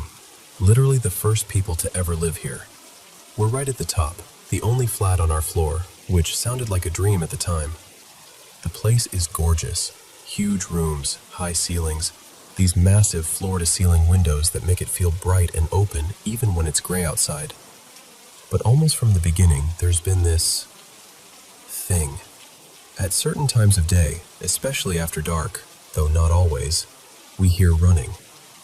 Not vague creaks or old building noises, proper running, like someone sprinting down the hallway with purpose. It's loud enough that I've actually spun around mid-sentence because my brain just assumes someone's there. And my little one, Milo, he's always like, "Mummy, who's running?" in that matter-of-fact way kids have, like it's the most normal thing in the world.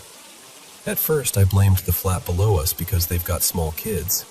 Easy explanation, right? Except we started paying attention, really listening, and it just didn't line up.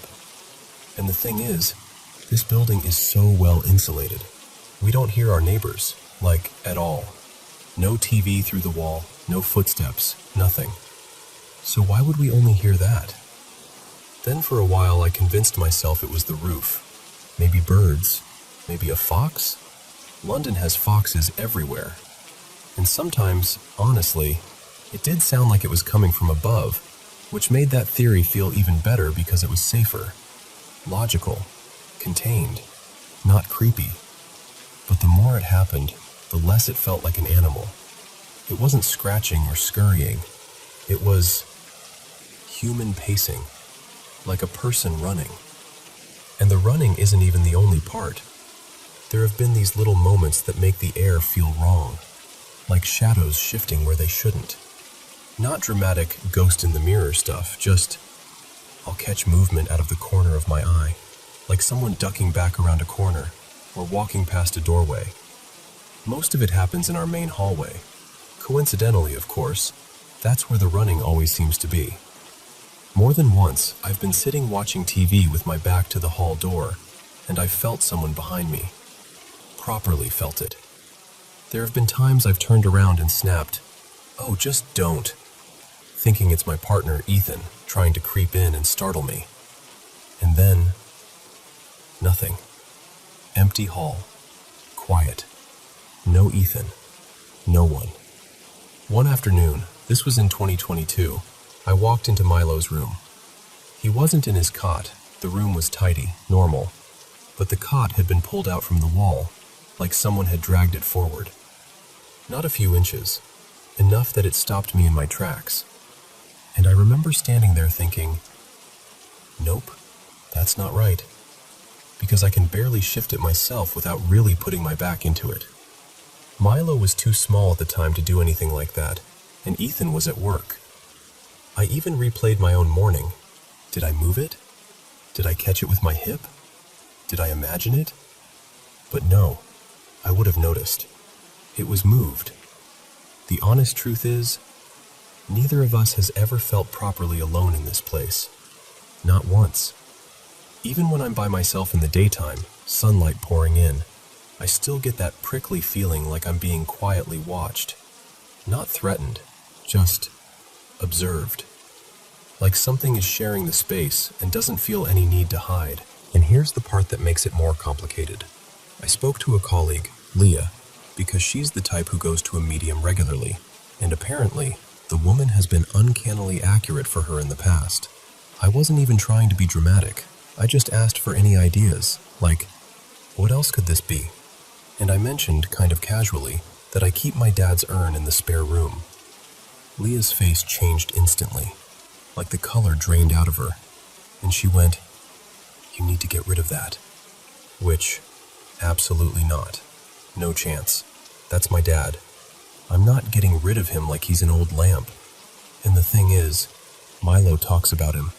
Like, talks about him. He calls him Granddad sometimes, like he knows him. He said he's seen him, that he's spoken to him. And I have photos up, and I bring my dad up naturally. Little stories, little memories. So it's not like he's never heard his name. But Milo seems to know him in a way that still makes my stomach flip, because my dad died when Milo was just a few months old, too young to remember anything.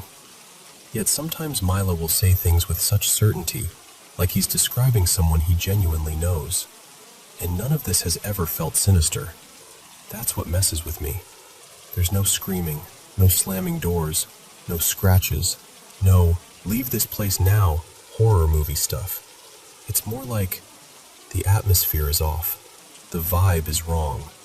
Like something slightly out of alignment, and your body notices before your brain can explain it.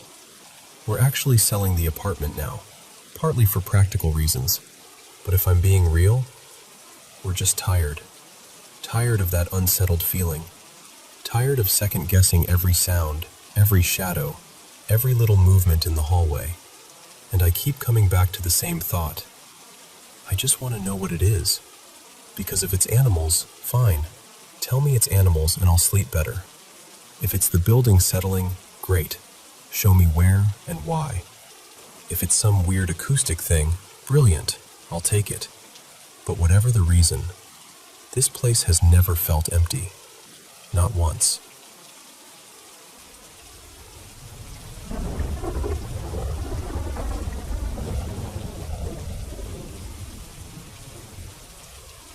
Okay, so before I jump in, you've got to know this about me.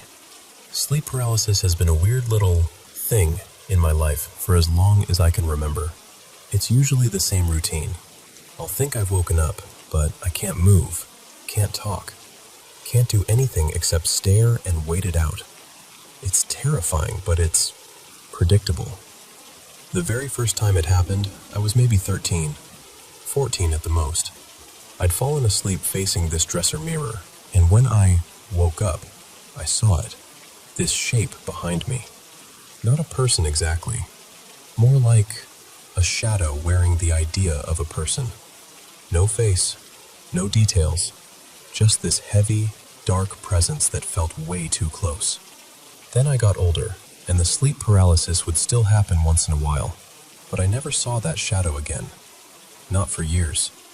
Honestly, I started to think it was just my brain doing brain things. Fast forward to now. I'm 18, and last weekend I went out with my boyfriend, Eli, to hang at his friend Mason's place.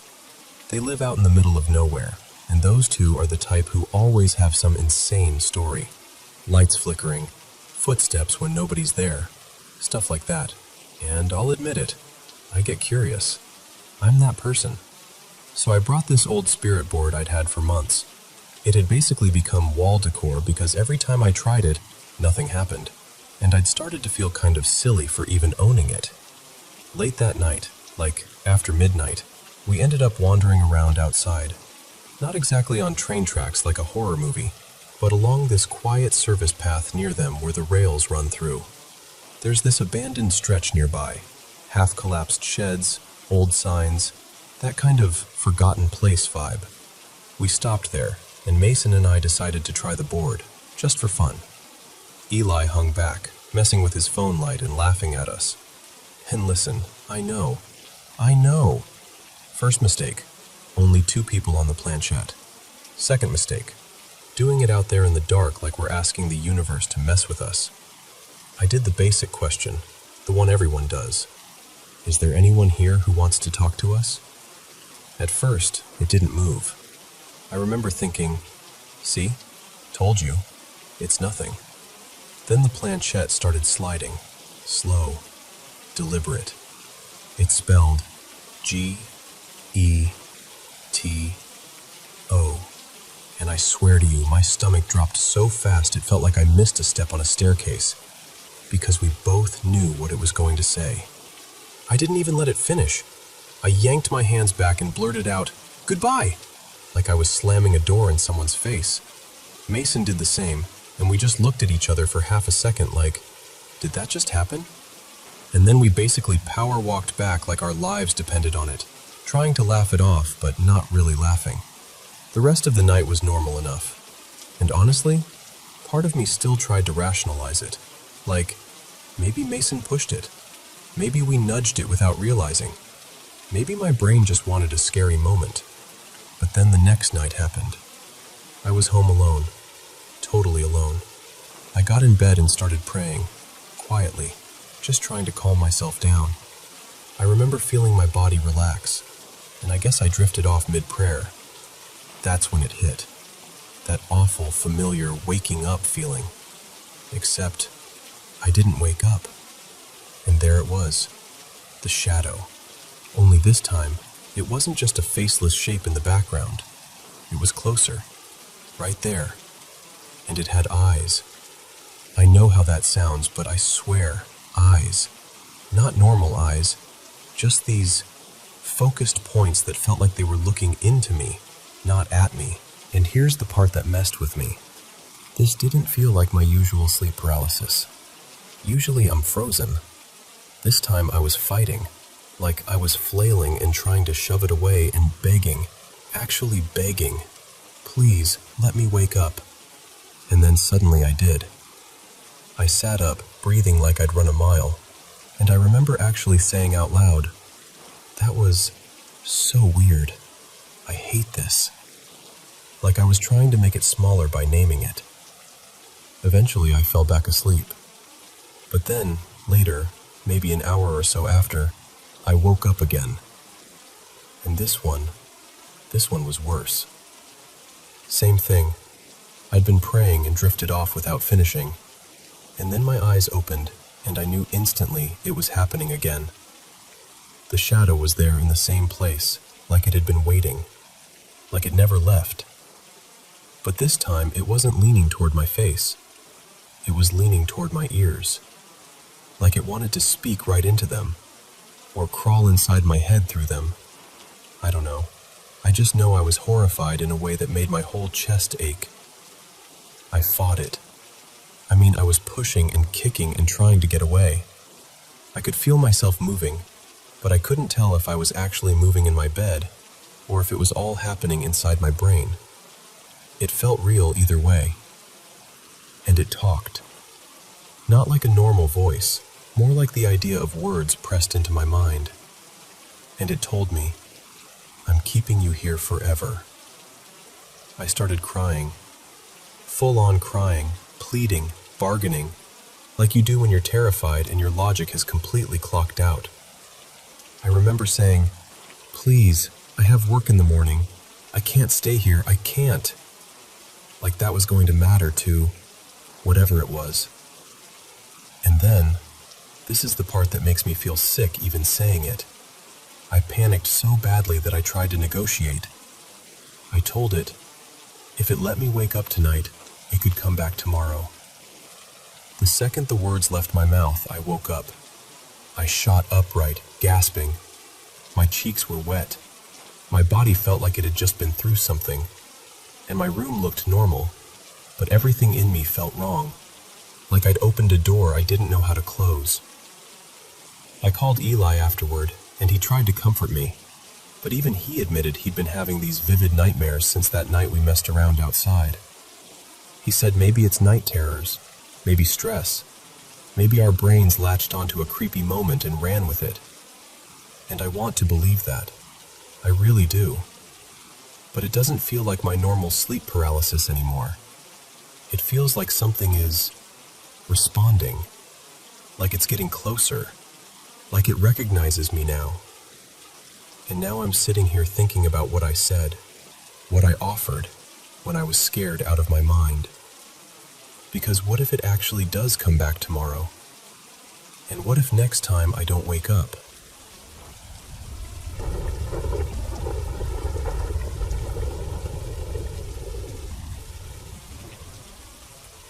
Have you ever met someone who just isn't scared of the paranormal at all? Like, not even a little? Because I swear, I stumbled into that kind of person, and it still makes me laugh when I think about it.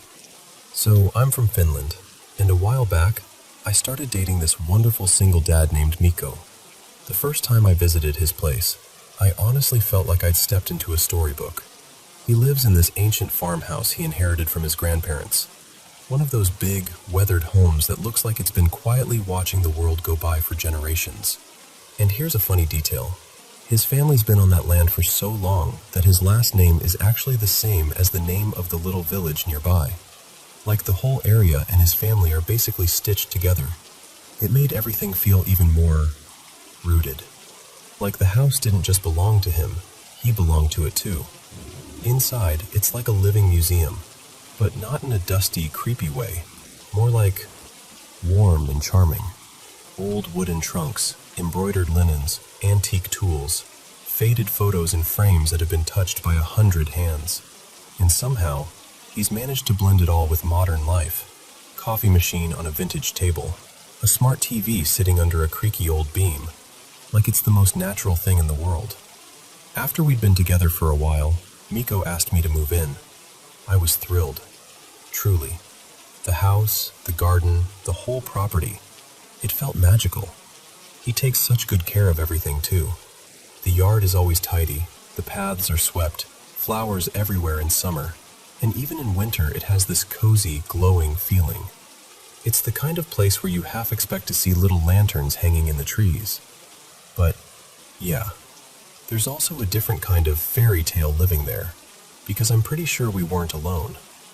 It started with little things, random thumps when nobody was upstairs, a cupboard door that would be slightly open even though I knew I'd shut it, something falling off a shelf for no reason. And at night, this was the worst part for me, I'd hear what sounded like slow footsteps, like someone walking down the hall while the whole house was asleep. At first, I tried to act normal. I didn't want to be the nervous new person in the old house, you know? So I'd just quietly panic on the inside. Then one afternoon, we're sitting in the living room. I'm in this old rocking chair trying to get some work done on my laptop. Mikko is across the room doing his own thing, completely relaxed. And suddenly, out of nowhere, the living room door swings open with this long, dramatic creak. I'm not proud of this, but I basically launched out of the chair like it had bitten me. I pointed at the door with wide eyes and went, "Did you see that? Did you see that?" And Mikko, without even looking up properly, just goes, "Yeah, old house." Like he was commenting on the weather. Then he smiles, all casual, and adds, "Could be my great aunt stopping by." I just stared at him like, "Excuse me? Did you just make a joke about a ghost like it's a neighbor dropping off cookies?" Later that night, we're in the kitchen making tea, our little routine. The kettle's humming, the mugs are out, everything calm. And I finally say it. I'm like, "Okay, I need to talk about something. I think this house is haunted." And this man, this absolute weirdo in the best way, doesn't argue, doesn't dismiss me, doesn't do the whole, "It's the wind, it's the pipes, you're imagining it" thing. He just nods, like I've said something completely reasonable, and goes, "Yeah, I wouldn't be surprised. The house is over 100 years old, and we've got records of my family living around here for centuries." And he shrugs, and says, "If they're here, they're my ancestors. Why would they want anything bad for us?" That is not the kind of comfort I expected. I thought he'd reassure me by saying ghosts aren't real. Instead, he basically said, "Oh yeah, they're real, and they're probably family." And the strangest part? It actually made me feel a little better. Not totally better, I still jump at noises, I'm not going to lie, but his calmness is so steady it's contagious. Like he's lived with these sounds his whole life and filed them under normal farmhouse stuff, plus maybe grandma. So I have to ask you, have you ever met someone like that? Someone who can sit in a creaky old house full of footsteps and mystery and just sip their tea like, "Yep, that's probably a relative."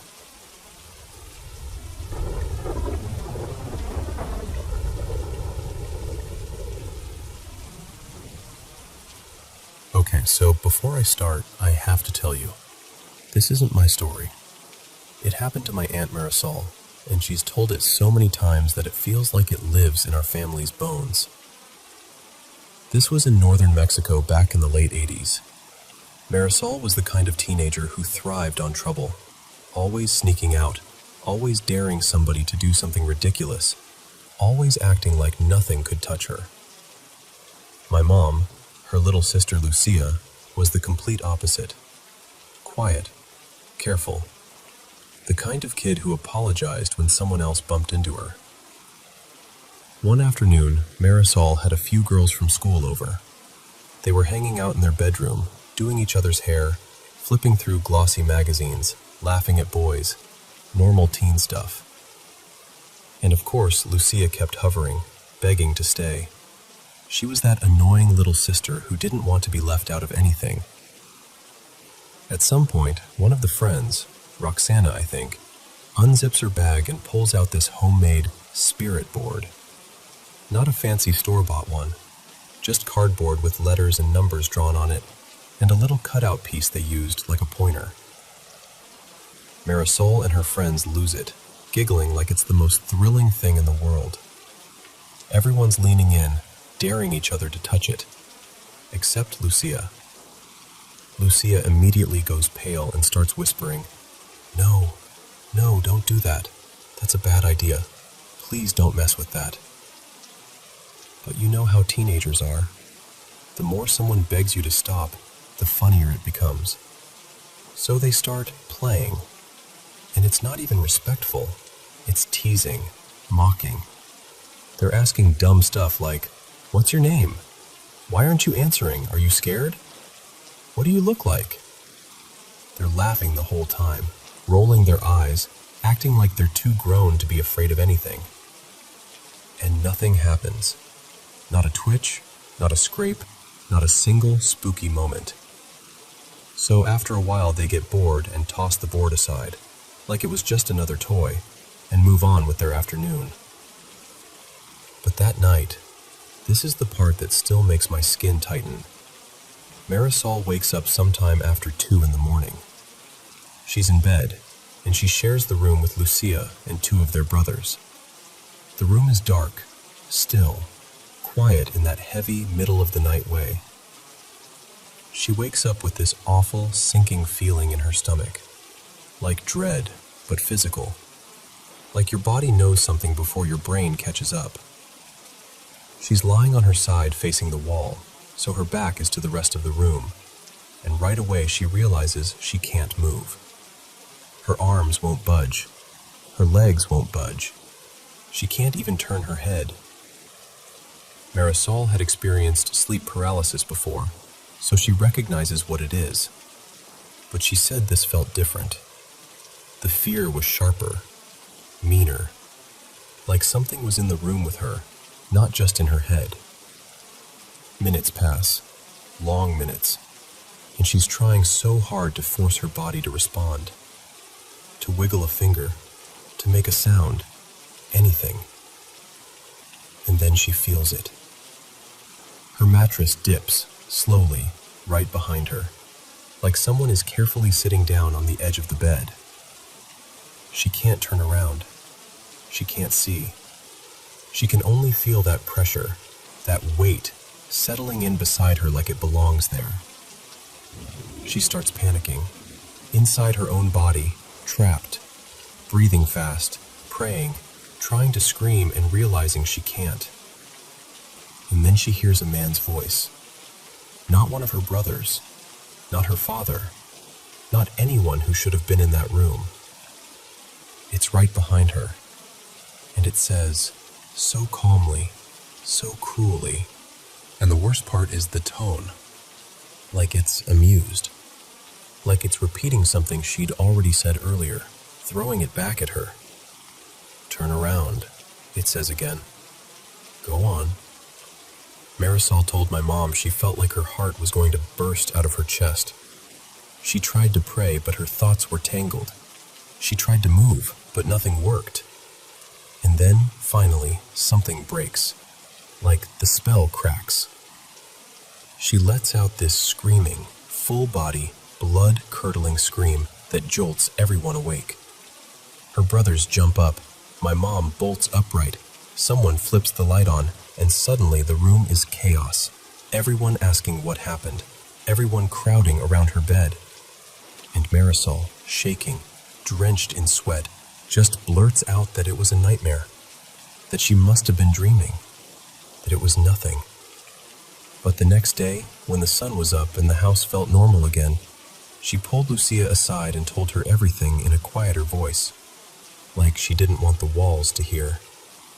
And ever since then, this is what sticks with me. Marisol has been terrified of those boards. Not in a playful way, in a serious, don't even bring it in my house way. Even now, decades later, she's the one who warns all of us, me, my sister, all the cousins, every time someone brings it up like it's a joke. She always says the same thing, real soft, but dead serious. Don't invite something to speak if you're not ready for it to answer.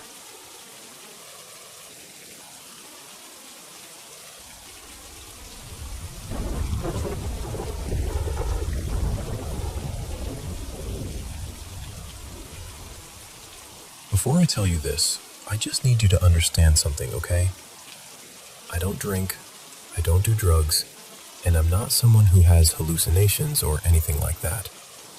I've replayed this 100 times, and I still don't have a neat explanation for it. So, this happened really recently. It was a Sunday night, technically Monday morning, and I met up with my ex. I'll call him Cal. It was around 12:45 a.m., and yeah, of course it was one of those nights where the moon was ridiculously bright. Not quite full, but bright enough to make everything feel exposed and eerie at the same time. We ended up in this little park near some houses. Not a massive place, but it has this trail that curves, and the trees sort of lean in over it like a tunnel. There's a bench right where the path bends, and once you're in that spot, it feels secluded, like you've stepped into another pocket of the world. We were talking for maybe 45 minutes, just standing there in the dark, having one of those conversations that's half closure, half reopening a wound. And at some point, I noticed movement further down the path. Shapes, really. I assumed it was a couple walking dogs. We couldn't see them clearly because of the trees, but every now and then we'd hear a little jingle, like tags clinking, and faint footsteps near the bench area. Then, out of nowhere, we heard a man scream. And I don't mean a startled shout. I mean this raw, ripping scream like someone was being hurt badly. Like pain you can't control. It wasn't "help me," it was just agony. The kind of sound that makes your stomach drop before your brain even catches up. Cal and I looked at each other and immediately bolted. No hesitation. We ran out of the park so fast, I'm surprised we didn't trip over the uneven path. The scream kept going behind us, echoing through the trees, and it honestly sounded like the man was being dragged or torn up. Not stabbed, not punched. Mauled is the only word that fits, and that's what freaks me out. Because this is the UK. Your brain scrambles for something logical, like fox? But I've never heard anything like that, and I've never known a fox to do that to a grown man. We got out near the gate, onto the pavement, and we just stood there, breathing hard, trying to process what we just heard. Cal completely froze, like his body just locked up. I had my phone out, thumb hovering over the emergency call screen. It was around 1:50 a.m. by then, and the screaming didn't stop. It went on for another, 5 minutes, maybe closer to 8. Long enough that it stopped feeling like a moment and started feeling like a nightmare you can't wake up from. And Cal actually took a step like he was going to go back in, like instinct kicked in, maybe to help, maybe to check. And I grabbed his arm and said, "No, absolutely not." Because whatever was doing that to someone, if it could make a grown man make that sound, what were we supposed to do? Run in with our hands? Get ourselves added to it? It sounds harsh, but it was survival. Pure survival. Then, suddenly, silence. Like someone hit a switch. And in the quiet, all we could hear was this tiny dog barking. Little yappy barks. Like, almost normal. Which made it even worse somehow. Because where did the man go? How do you go from that level of screaming to nothing? And then we heard a woman's voice. That's the part that made my curiosity override my fear for a second. I know, stupid. But it was like my brain needed to see something to match the sound. So we walked along the outside of the park, staying on the pavement. We didn't go back in, just moved to where we could see the area near that bend. The park has these small gates, maybe chest height, and we were well outside them. Far enough away that I felt sort of safe. And that's when I saw her. A woman standing there, kind of still, like she was waiting. I couldn't make out her face, just her outline under the dim light. And near her, on the ground, there was this black shape. At first I thought it was a person lying down, but then it moved.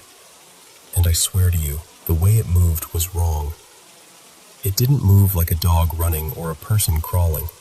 It was like this thick shadow slid along the ground, like a body dragging itself, but smoother. Almost like something being pulled without legs. Like ink spreading. Like slime, honestly. That's the closest comparison I have, even though it sounds ridiculous. Then it rose. Not all at once, kind of unfolding, and when it stood up, the shape changed. It became this big dog-like figure, like the silhouette of a shepherd or something similar. Tall at the shoulders, solid, completely dark. And the moment it stood, it turned, like it knew we were there. I remember being weirdly stuck, like my body forgot how to react because my brain was trying to label what I was seeing. It's just a dog. It's just a dog.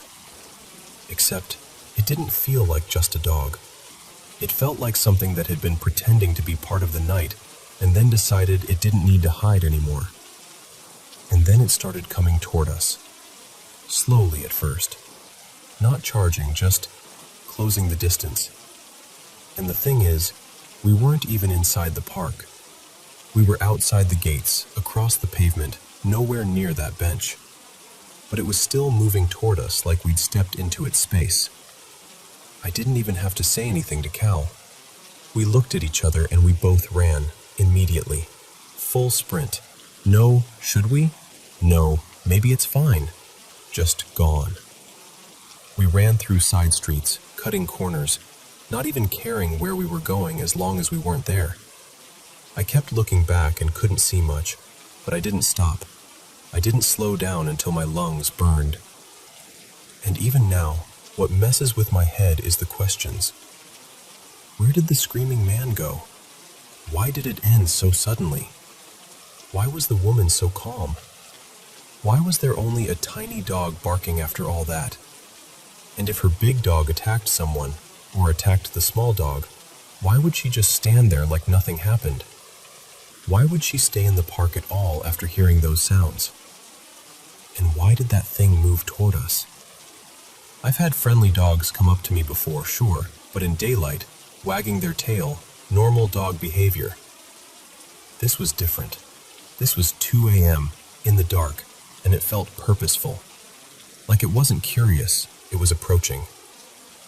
I don't expect anyone to solve it. I just needed to say it out loud in a way that matches how it felt. Because I can't make sense of it. And that's the part that still makes my skin go cold when I think about it.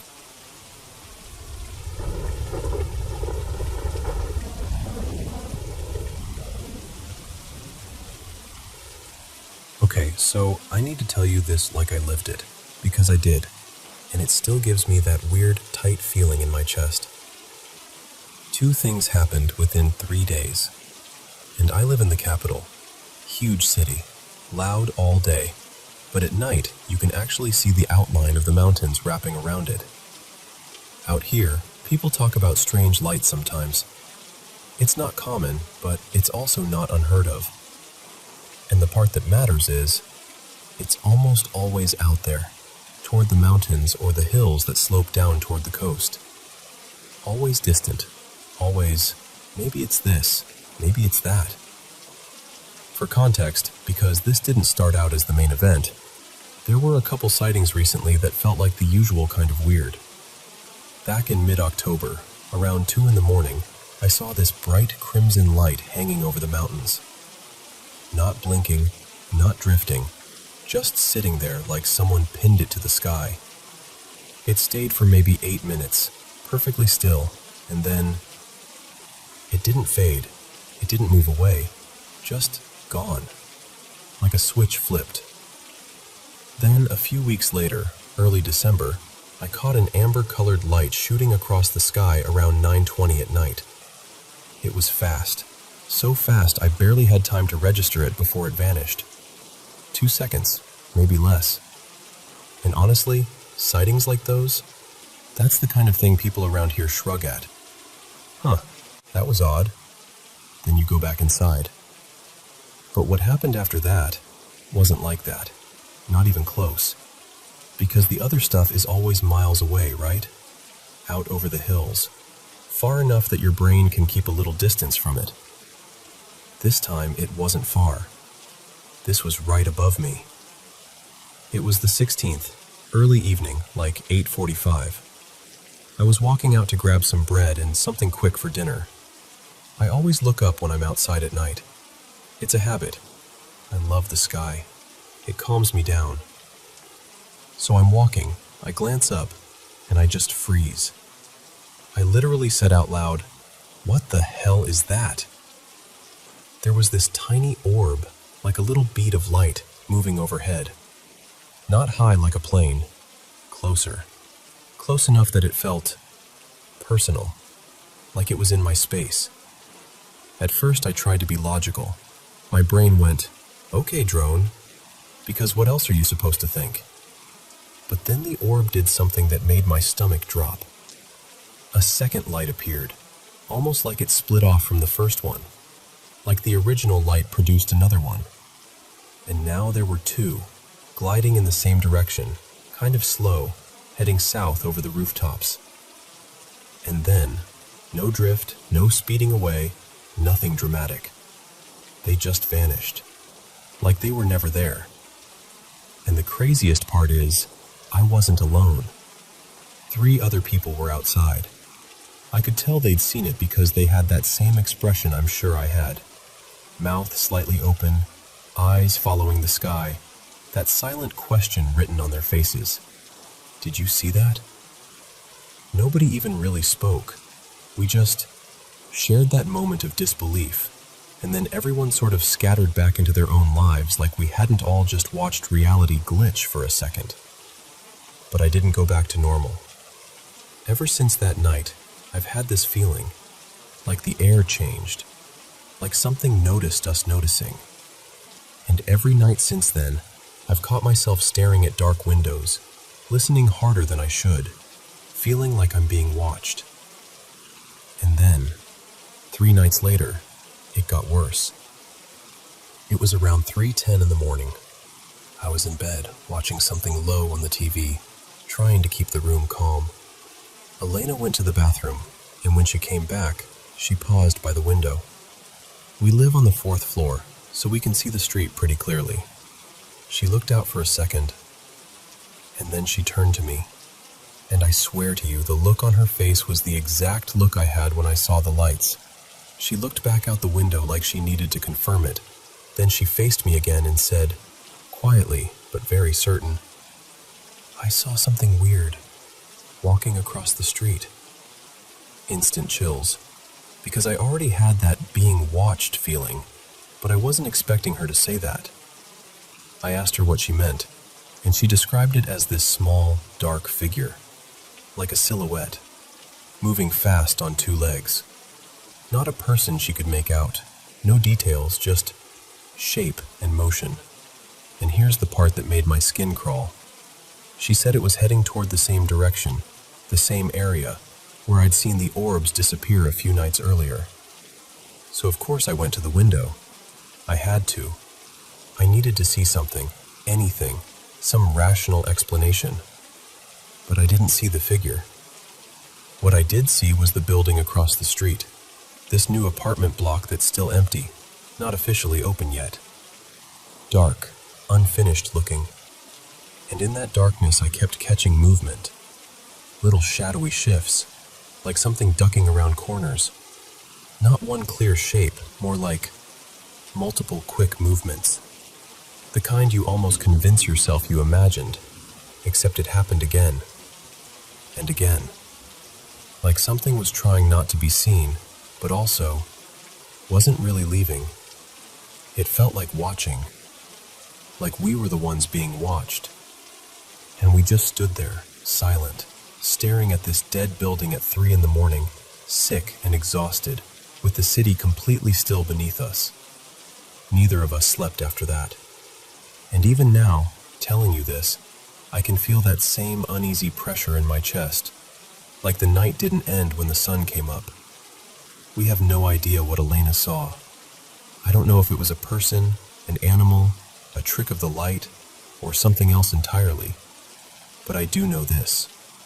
Whatever happened those nights didn't feel distant anymore. It felt close. It felt like it knew where we were.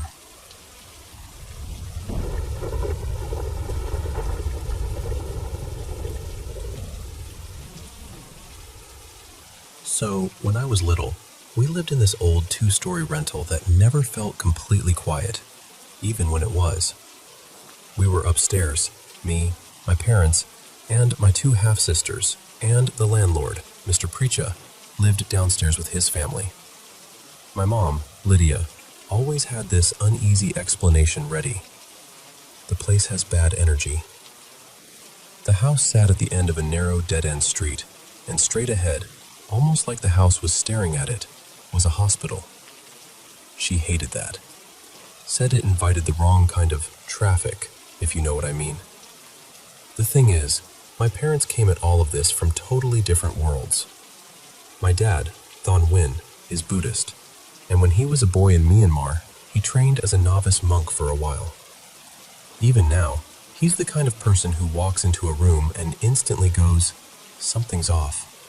Like he can feel a mood the way other people feel temperature. My mom and my sisters were Catholic, and honestly, they fought about everything. They could argue about a spoon. But the one thing they didn't argue about was this.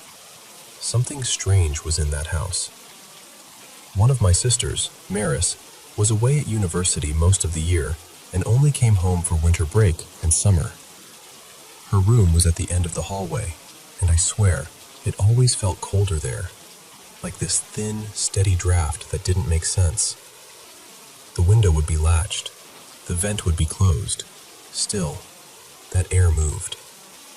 Then one night, while she was home for break, she woke up and said it felt like someone shoved her down into the mattress. Like hands, like weight. She told us she couldn't move, couldn't breathe, and it was as if the air got pulled right out of her chest. When she finally snapped out of it, she was shaking so hard she couldn't even sit up. And she was very specific about one detail. She said she was sure it was a woman. Not a voice exactly, more like a certainty. A presence with a shape, even in the dark. Maris even believed it followed her back from a hotel she'd stayed at a week earlier, like she'd accidentally brought something home. I know. People say sleep paralysis, and I've read about that too. But what stuck with me was that she never had anything like that happen in her dorm. Not once. And not later in any of the apartments she lived in after. Only in that room. Only in that house. About a year later, everything fell apart in a very human way. My parents divorced. My mom and sisters moved out, and my dad stayed behind alone for a while. That's when things got louder. He told me he'd be sitting in the bedroom and hear someone in the kitchen softly calling his name. Thon. Like it was someone trying not to wake the neighbors. He'd walk out there and the whole place would be still.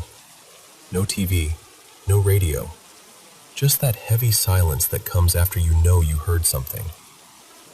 And at night, he said he could feel two somethings enter the room. Not footsteps, not creaking floors, just the feeling of a presence crossing the threshold, the way you can tell someone is standing behind you even before you turn around. Eventually he moved out and found a small apartment on the other side of town. We all hoped it would end there.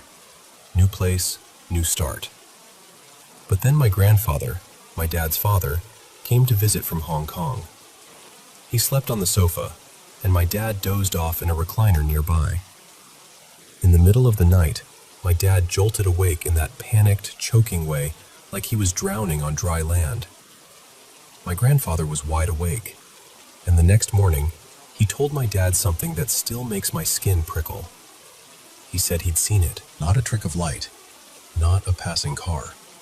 A shape, lingering, pressed down over my dad like a weight. My grandfather asked him, very calmly, "Is this place clean?" After my grandfather left, it got worse. My dad said it became a nightly thing, this pressure, this suffocating feeling, like something was testing him. He'd hear cabinet doors shifting, like someone rummaging without actually opening them. Doors clicking, the kind of sounds that make you sit up and hold your breath because you're waiting for the next one. And my dad, he's always had a temper. When he gets scared, he gets angry. So he started yelling into the apartment, telling it to leave, demanding it stop. But that only seemed to provoke it. Not long after, he found out something the building manager hadn't mentioned. A man had died in that exact unit just months earlier. Heart attack. Alone. His wife and kids had left him not long before. And I remember thinking, of course that's the detail that makes my dad go quiet. Because it mirrored his life too closely.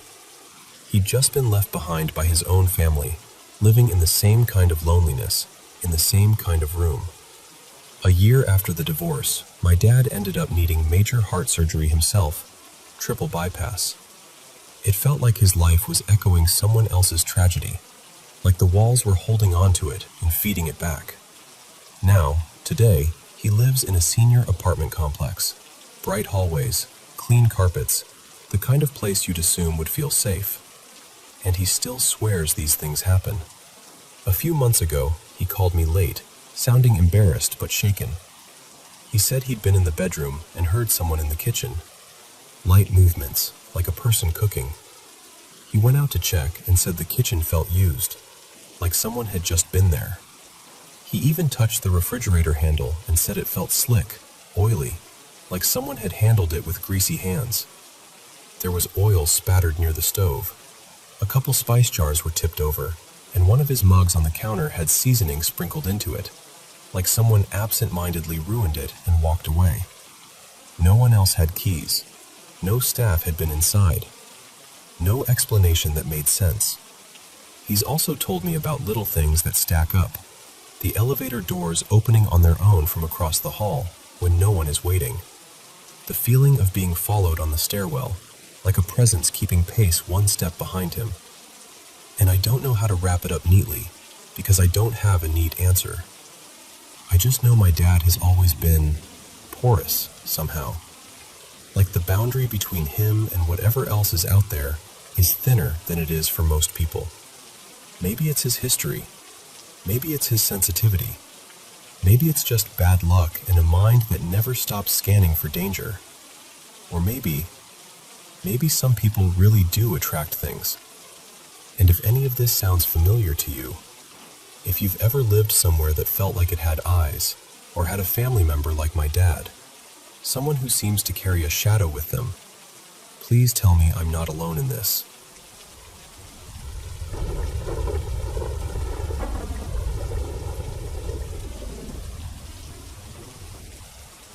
Hey, thanks for letting me ramble a little. I promise I'm not trying to be dramatic, but I need to lay this out the way it's actually been happening, because it's starting to scare me in a really specific way. So, my partner Caleb and I moved into this unit in a 4-unit house in a historic neighborhood. You know the kind. Old trees, creaky porches, pretty on the outside, and everything inside has that 1920s Bones feeling. The place used to be one big house before it got divided up into separate units, probably decades ago. What we didn't know, what no one thought to mention, and what we only started hearing later, is that this house has a reputation. Apparently, before the current owner bought it in the 90s, it had a shady stretch of years. People around the neighborhood talk like it used to be a spot for all kinds of illegal business. Rumors of a makeshift brothel, drug dealing, the whole whispered lore thing. And the unit we moved into? We're the ones with the attic access, where, according to local gossip, a lot of the worst stuff supposedly happened. People even hint that there was violence here, like real violence. Not, oh, spooky house violence. The kind that leaves people feeling weird even after the story's done being told. But here's the thing. We didn't move in because we wanted a haunted house experience. We moved in because it was available. It was close to where we'd been living, and it seemed fine. What makes this harder to brush off is that we used to live nearby. We watched couples move into this exact unit over and over. Different faces, different ages, different vibes, and more than once it ended the same way. Sudden relationship chaos. Like messy fights out of nowhere, breakups that seemed too fast for people who had been fine, and then someone would be hauling boxes back out within a month or two. Caleb and I aren't superstitious, so we always chalked it up to coincidence, stress, money, whatever. Life happens. Until it started happening to us. Because I swear to you, we were solid. Like, the kind of relationship you protect with your whole chest. We're the couple our friends roll their eyes at because we communicate, we apologize, we check in, we do the work. We've always felt like a team. We've even joked we're annoyingly healthy. And then we moved in, late spring this year, and it was like someone quietly swapped our personalities when we weren't looking. Almost immediately, we started snapping at each other. Not normal bickering, I mean irrational. Picking fights over nothing, misreading tone, feeling offended by tiny things, getting that sudden heat-in-your-face anger that doesn't even match what's happening. And it's not just one of us, it's both. Like we're both getting tugged into the same ugly current. Worse, we've both been having intense dreams. Bad ones. The kind where you wake up with your heart racing and you're mad at the person next to you even though they didn't do anything. Dreams where the other person is cruel or distant or betraying you. Dreams that leave a residue.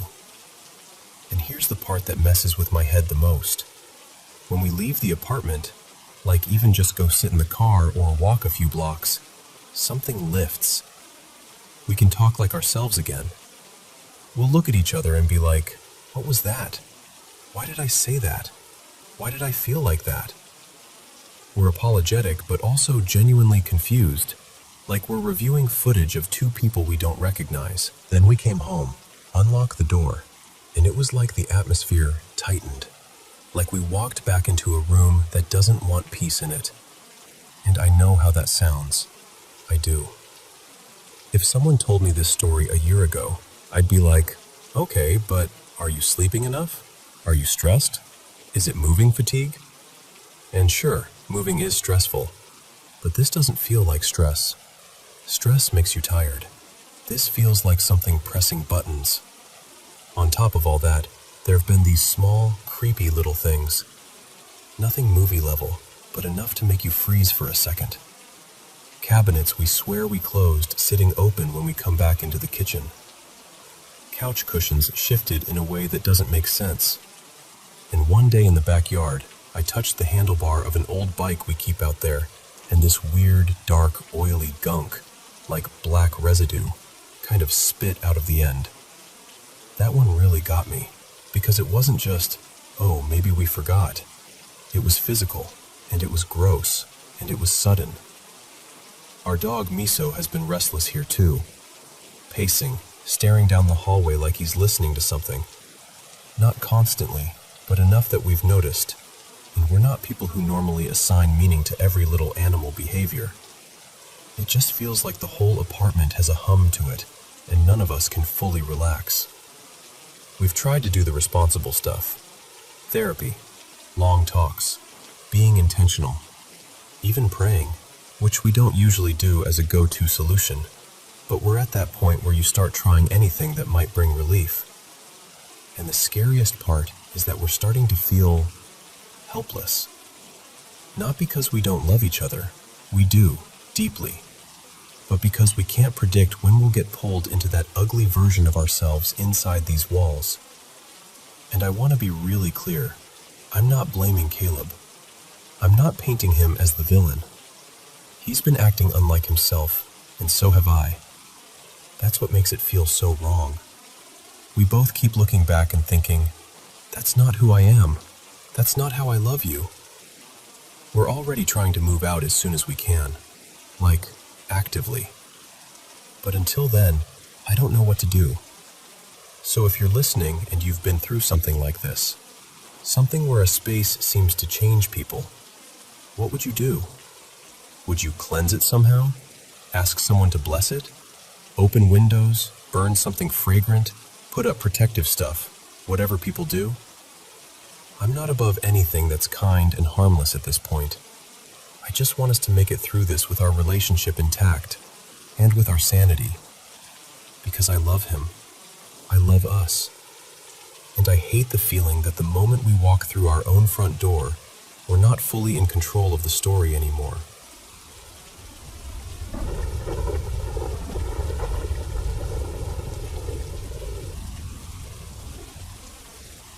Okay, so I need to tell you what happened tonight, because I'm still kind of buzzing from it. I went to the cemetery to visit my friend, Ethan. He was buried earlier this week, Tuesday, and I've been going every day since. It's become this quiet little ritual, you know? Just showing up, sitting with him for a bit, talking like he can still hear me. I got there around 9:30-ish, maybe closer to 9:40 p.m. The cemetery is one of those you can actually drive through, and the burial tent was still set up from the service, so I did what I've been doing, parked near the back and walked over. Last night I went alone, no problems. No weird feelings, no odd sounds, nothing. Just sad, quiet, normal. Tonight I brought a friend with me, Maya, because it was a holiday night and I didn't really want to be out there by myself. We sat under the tent for a while. I even lit one of those tiny candles, the little metal ones, because I'd left a candle there the night before and it felt right to keep that going. We just talked softly, reminisced, sat in the cold for a bit. Honestly, the first part of the night felt peaceful. But when we finally stood up to leave, around 10:10, everything shifted. We started walking back toward my car, and that's when we heard it. This low, growling sound. Then barking. Not playful barking either, more like something warning you or guarding something. It was coming from deeper in the cemetery, somewhere between the rows. I remember stopping and doing that thing where you hold your breath without realizing it, like your body is trying to listen harder. Maya and I looked at each other like, did you hear that? We didn't want to run. Running felt like the wrong move, so we just kept walking, faster but controlled, trying not to panic. And then we saw it. A big white dog, like big, shepherd-sized at least. But it wasn't solid white. There were darker patches along its side, like stains or spots. It didn't charge at us. It didn't even come toward us. It just paced back and forth, kind of sideways in the distance, like it couldn't decide whether to leave or stay. And the weirdest part was the way it felt. I know that sounds dramatic, but it didn't look like a normal dog. There was something off about its movements, too steady, too deliberate. Maya kept saying she could still hear it growling the entire time, even when it wasn't moving its mouth. We both turned our flashlights off after a second because, I don't know, instinct, like we didn't want to draw attention to ourselves. Maya kept her eyes locked on the dog, and I kept mine fixed on my car like it was the only real thing left in the world. We kept walking, and then, this part still messes with me, the dog just wasn't there anymore. It didn't run behind a tree. There weren't bushes to disappear into. The cemetery is open, flat. You can see across it, and we were both watching it. 1 second, pacing. Next second, gone. We got to the car, and I swear I didn't feel relief until I clicked the lock and heard that little thunk. I sat there for a moment with my hands on the wheel like I'd forgotten what driving even was. And then, as I started backing out, we heard a woman scream, "Help!" Clear as day, not like a distant radio, not like someone's phone.